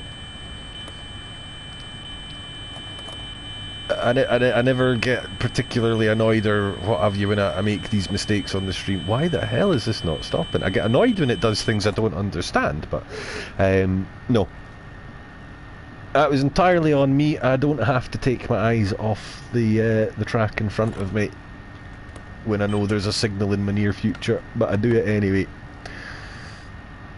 So all you do if that happens is you just, once the train's stopped, comes to a halt, you just hit that release button, and at most you should still see a flashing light there. All the yellow and stuff goes away, you're good.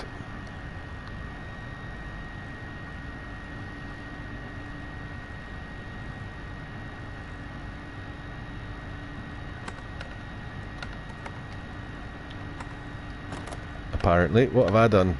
Oh, do you know what? I hit the emergency brakes. Okay, if you hit the emergency brakes, just turn the master switch off and on again.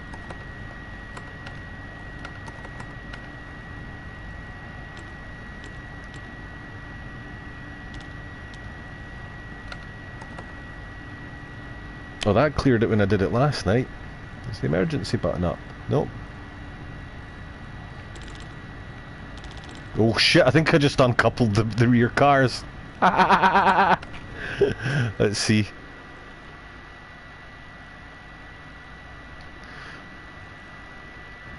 Right, I've forgotten to do something. Oh! I had that... in my panic, I hit all the brake levers and I had the train... this thing here, this is basically the handbrake. I had that turned on as well.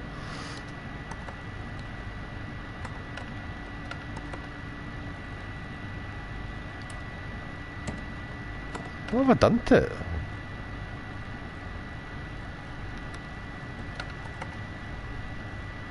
I did manage to clear this the other day. I did this last night. Was it the master key? Yeah, it's the master key. Ah, right, yeah. Make sure the brakes and everything are off before you trip the master key. That's right. Okay, Samson, sorry I was busy faffing about with my controls there. I'll catch you again next time, man. Always good to see you, and have fun whatever you're off to do. So that's us underway again. Because PZB stopped me, you'll see here I'm going under PZB with a limit of 45 initially. I'm just going to release that. We're about to stop anyway, so we're going to be miles behind time now, but not to worry.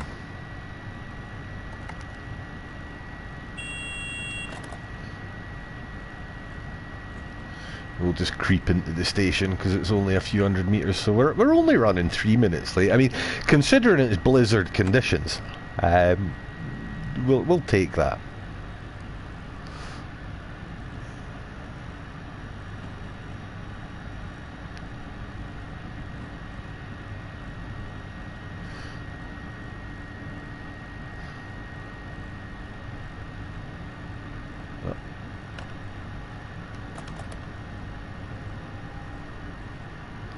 I'm still not...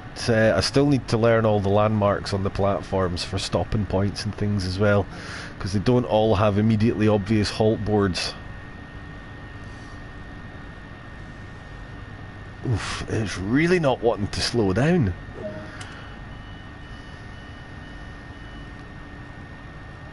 If you've driven the Talent 2 on Rapid Transit as well, the big difference between that version and this one is they've remodeled how the brakes work, so they work a bit more accurately, I think, but they're a bit less effective, especially at low speeds. They feel really weedy, and because the computer is overriding you at that point, there's not a huge amount you can do to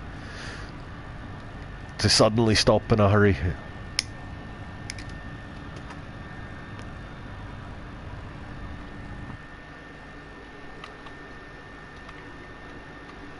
My headlight's gone out.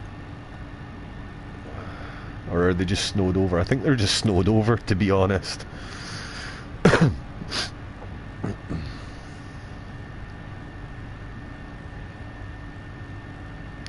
Right, nearly done.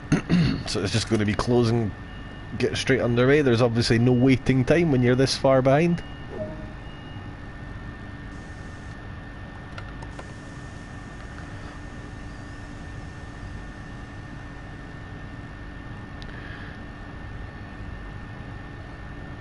Right, 20k to the next station, so We've got 6 minutes to do it. We're so far behind time now.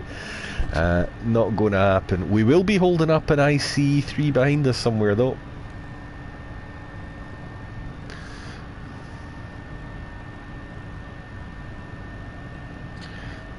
Yeah, there we go. As soon as I give it full beans, it's struggling. And the reason the speed display sort of goes up and down and up and down and up and down, or gets weird readings, is because the speedometer is tied to the front wheels, and when you lose traction, obviously, it's not getting a read, or it's not getting an accurate read, because the wheel's not necessarily turning at the speed the train's going at that point.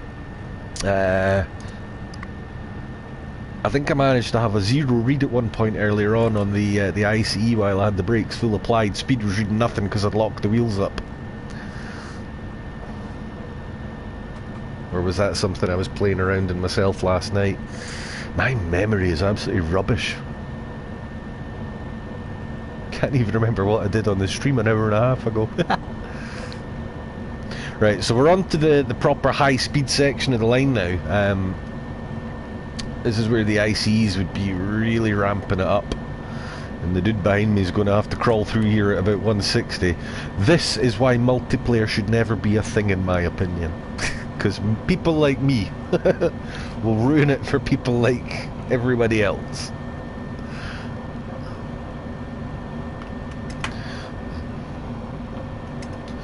So tempomat on again. I'm doing that with the keyboard. The button is here and it's just a toggle on or off. And return the power handle to 5%.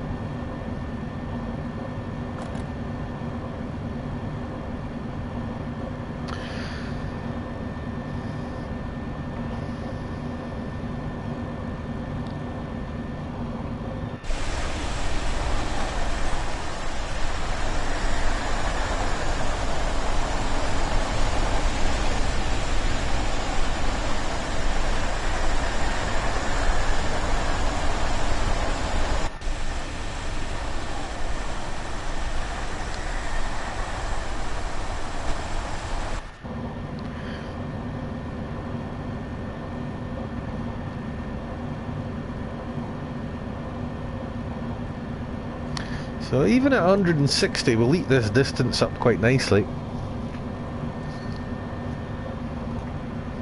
Not 2 minutes to do 15 kilometers nicely, but nicely.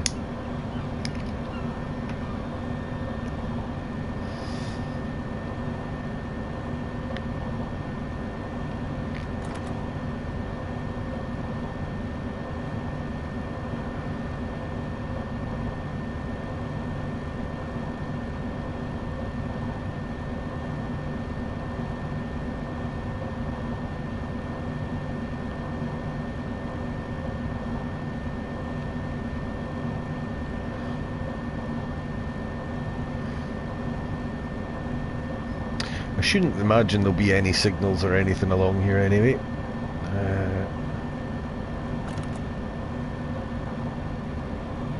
SIFA coming on fairly regularly, so that clunking noises you're hearing from time to time. This yellow light comes on.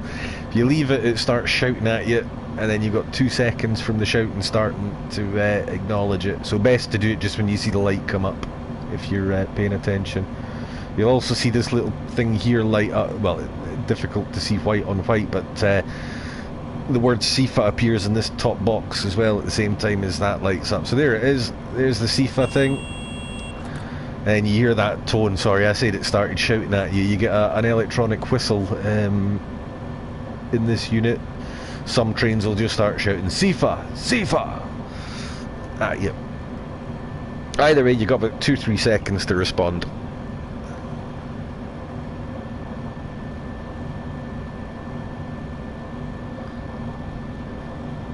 Other than that, it's a totally passive system. It doesn't expect you to do anything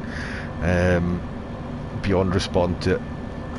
And if it does trigger the brake application, all you have to do is respond to the alert. It's not like PZB where you have to stop the train completely. As soon as you acknowledge it, it hands control back over to the driver. fact, the next time it comes on, I'll ignore it just to trigger it. What it will do is it'll turn AFB off, Tempomat off.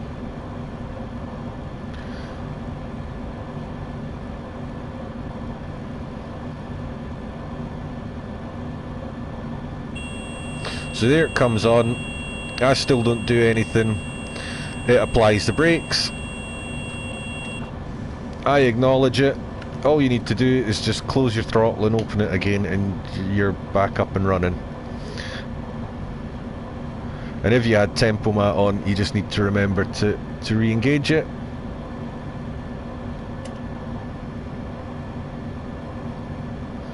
And that's it, good to go.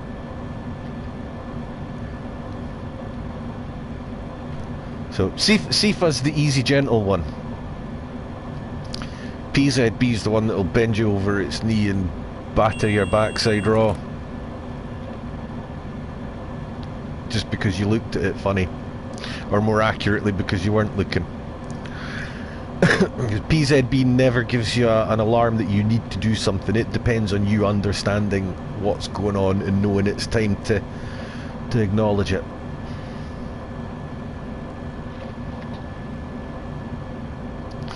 So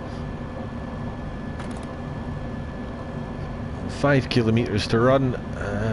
Should be fairly straightforward.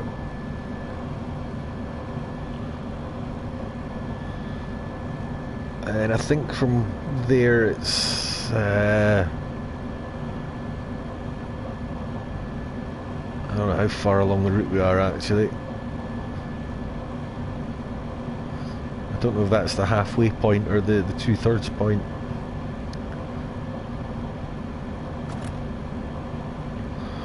Let's have a quick squiz. Ah, so we're quite far along actually. That's fine.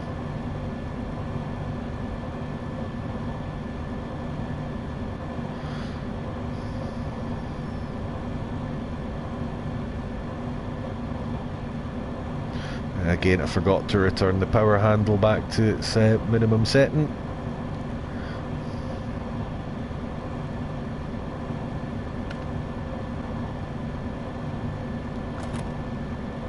So that flashing green signal tells me to start reducing my speed.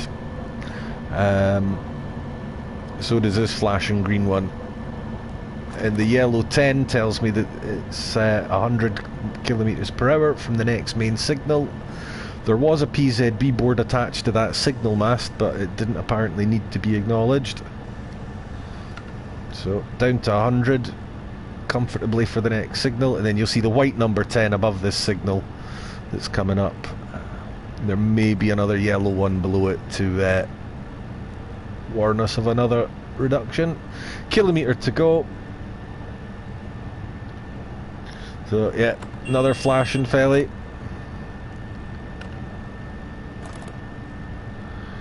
It's not specifically telling us to do anything, but we're coming into a station, so I am going to start ditching the speed now.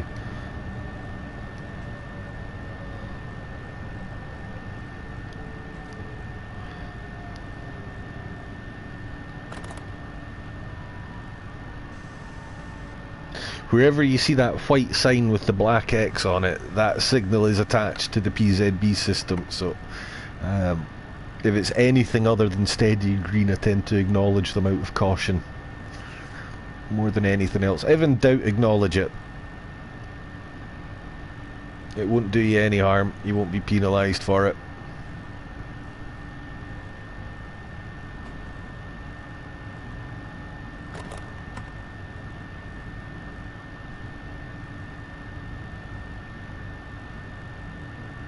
Right, I'm just going to jam the brakes on.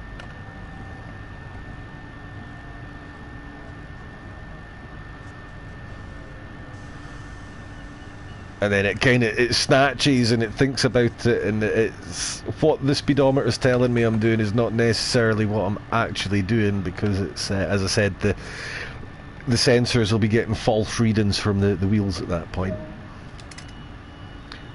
Oh, I saw a train in the fog.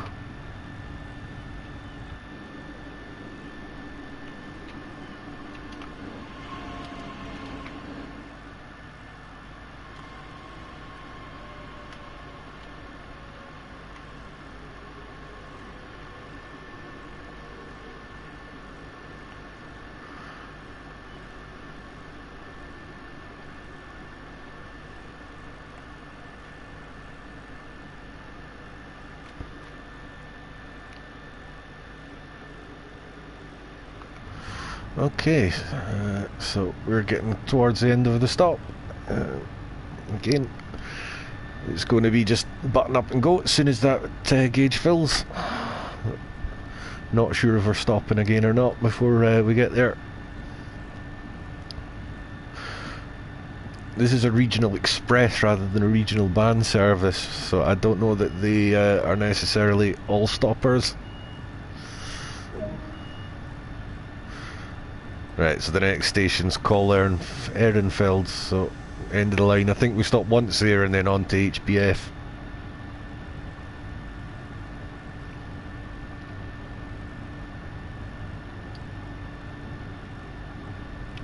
So no PZB to worry about on the way out because we weren't under the influence of it when we came in. But we are going on to a 100k speed limit. That's going to be just to get us across a set of points or something. It'll be because of this junction.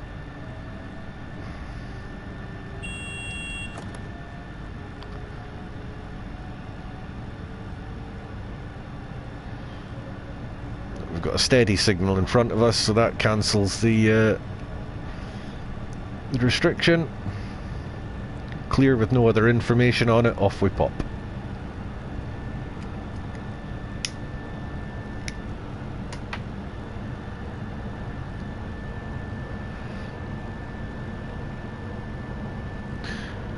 What I'll do is once we get up to line speed, I'm going to jam the brakes on again and see how the because these trains are supposed to have all sorts of clever monitoring systems where the train will release and apply traction on an axle by axle basis in real life.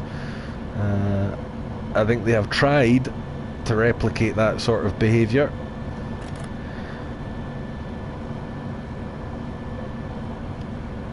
We're going to get it up to full speed and we're going to have a go.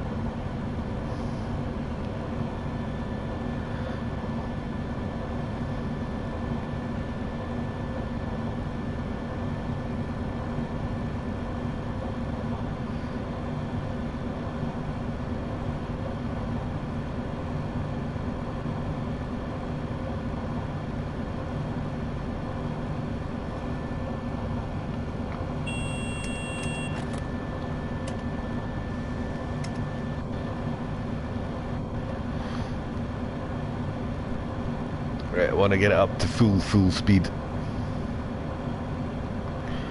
Right, so that's us doing 160.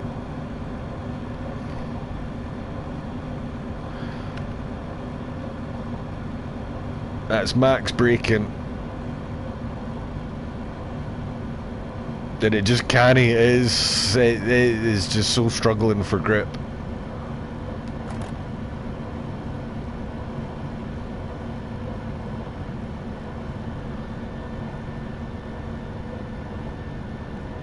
It is slowing down, but it's certainly not feeling like it's in a hurry to do it.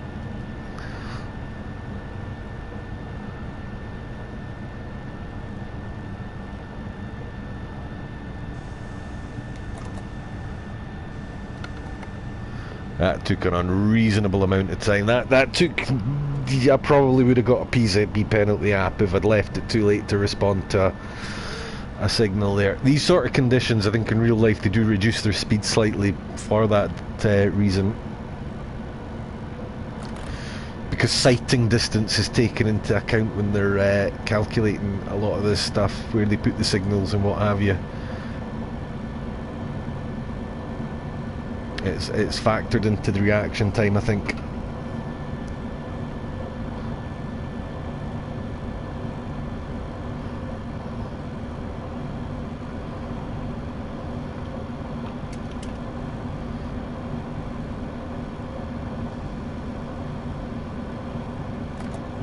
Okay, so less than 8 kilometres to go to the station. Could get a bit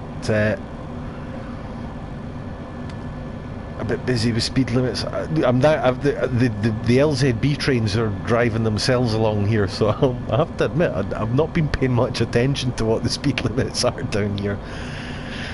I know there's a 70 up near the end of it. Hey Neko-san, good to see you, man. That's a blast from the past. Not seen you for ages. I'm loving the game, man. Having great fun with it. Even when it's going wrong, I'm having great fun. As it has done many times so far. Yeah, I think this is it's a very, very promising place to start going forward from, that's for sure.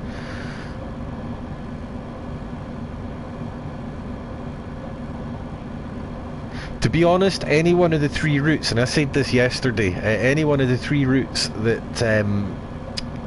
that we got with this on its own would have been the fresh shot in the arm that the game needed to keep me interested, I think. All three of them together, hello, thank you.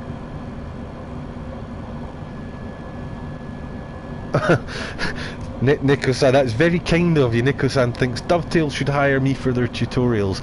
I suspect I'm not very corporate friendly or family friendly or image friendly enough for that kind of thing.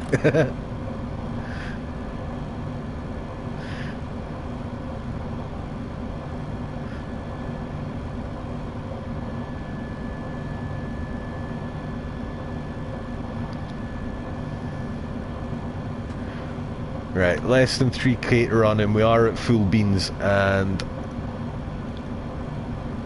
I don't know this next stretch of the line very well. So we're going down to 160, there might be another speed limit behind that, I don't know.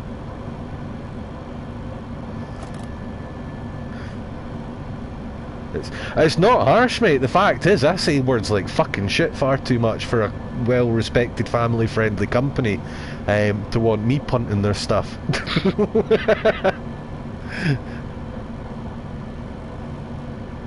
And to be fair, I have been very scathing of them in the past when I've felt that it's been deserved.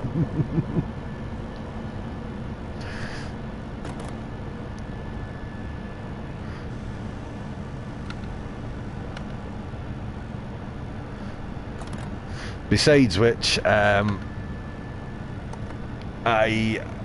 don't have a scintilla of the talent that their current community manager has when it comes to keeping a stream entertained for a couple hours at a time. Oh crap, we've done it again. I've forgotten this new one's got rubbish brakes and I'm driving it like it was the rapid transit one.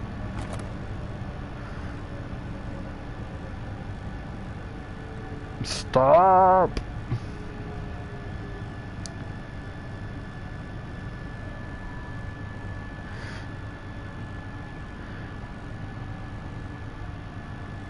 My experience in the game so far has been missing a lot of stations. Oh, bollocks, PZB.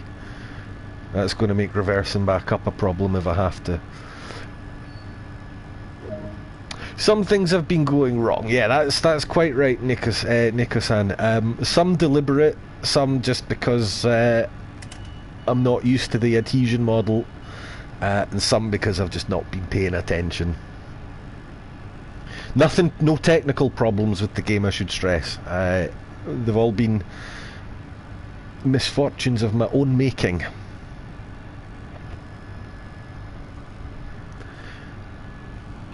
I think I'm on about my third or fourth unexpected PZB stop, and I managed to overshoot a whole bunch of platforms as well.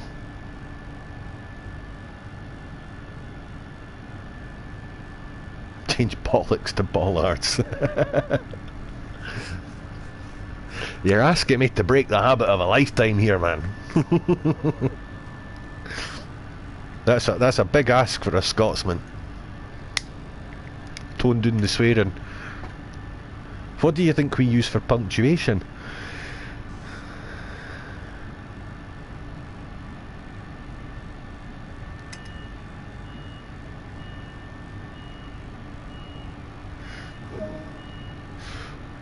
What's rare for me, swearing or missing platforms? I assume you're talking about missing platforms. But partly it's been because the new adhesion, I'm just not expecting it to be as slippy as it is, and partly I'm just not familiar with the the new trains as well. This Talent 2 does not drive the same way as the one we had on Rapid Transit. It's a little bit heavier, speeding up and slowing down. Oh, cock. So what happened there was, because I was under PZB monitoring, when I came out the station, I shouldn't have gone above 40 kilometers per hour, and I did. So PZB goes, no. So this is an unexpected PZB stop, and again, it's just release. It'll stop making noises, and it'll go back to yellow again. Let's zoom in on the screen here. So Überwachung is keep your speed under, so stay under 45 as long as that's there. There is a really handy sort of chart table thing in almost every German route manual now that tells you all the different speeds for PZB. There we go. Brakes have released.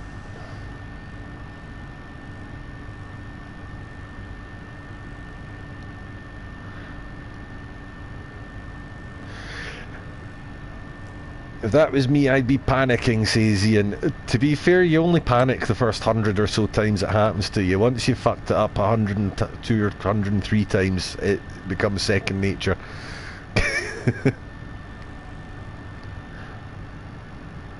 Thing is, sometimes the recovery's half the fun. It's not just, oh, bollocks, it all went wrong. It's then working out what went wrong and how to rectify it. And if you can, identify what your mistake was so you don't make it again. Now at this point, I am going to just release PZB completely if I can. No, it's not going to let me. So I have to stay under 45.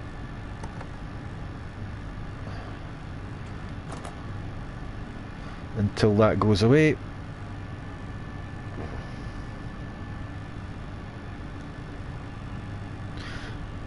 I'd never get to the destination. Neither did I the first few times I tried to use it.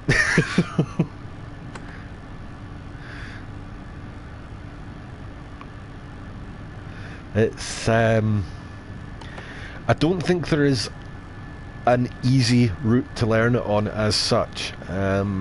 Some are more challenging than others, that's fair to say.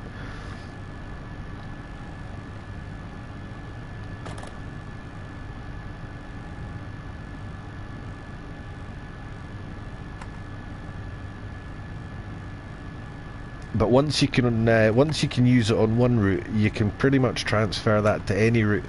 Occasionally you'll come across a slightly different type of signalling on the German lines. Rapid Transit has some, and Ruhr-Signord has some down at one end. It looks slightly different in terms of what the box at the top of the mast looks like, but it actually works exactly the same way. That was probably the most confusing part to me, was the two different shaped signal heads that you run into on the German railways. But once you realise that they're actually the same thing, again, you're absolutely golden. So I'm still waiting for this bloody PZB to go away so I can...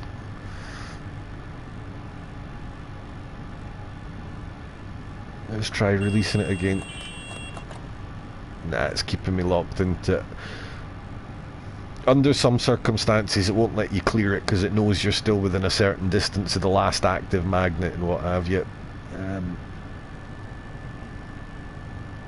Yes, Nico-san, I've mentioned it a couple of times, was not going to let the stream end without plugging that again. Matt Pedalston, the game's producer, so he knows what he's talking about. He's doing a full tutorial on all things safety system tomorrow evening, I believe it is, and I think, is it usually about 8 o'clock local time for us that they do those?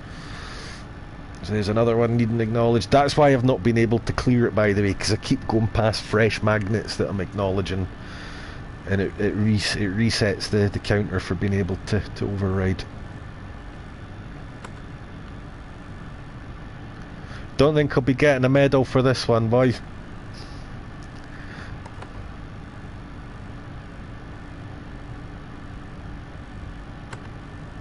Oh, I'll be there, I'll be watching it, mate. I always do watch the streams.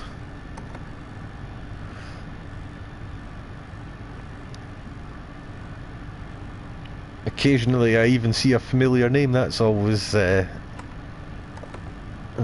cool.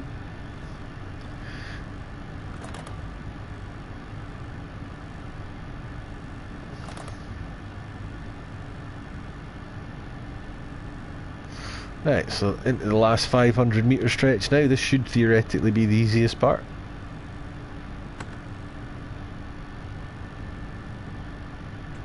What I don't know is if the adhesion changes in tunnels and stations and things. I might ask that one tomorrow if I remember, although I bloody asked them 3 times a question about adhesion last night and never got an answer.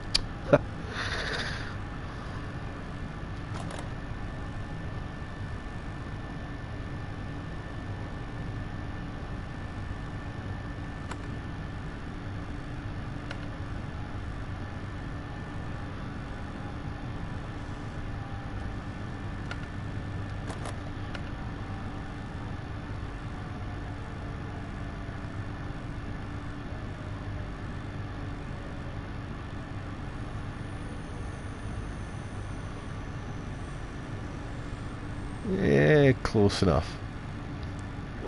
Well, at least I made the last stop more or less on the markers.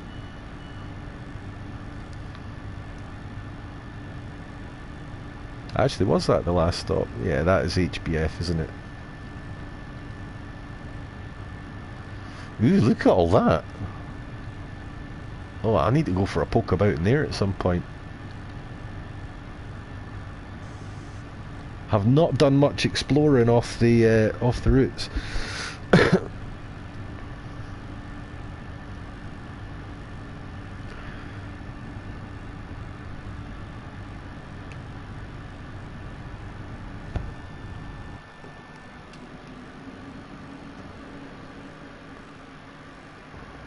Oh, that's the back end.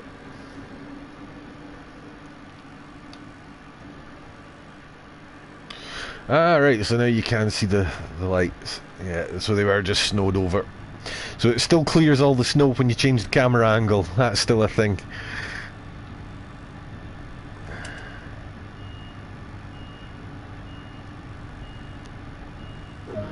Alright, and that is the end of that. That was... I still got 12,000 points, good lord. So that took about an hour to do what should have taken about 45 minutes. 50 minutes tops. It's a great wee route. Adhesion, obviously weather is going to play a much bigger factor now going forward, I think. So that's where I think I'm going to call it, because I've been at this for a couple hours now. More than a couple hours now.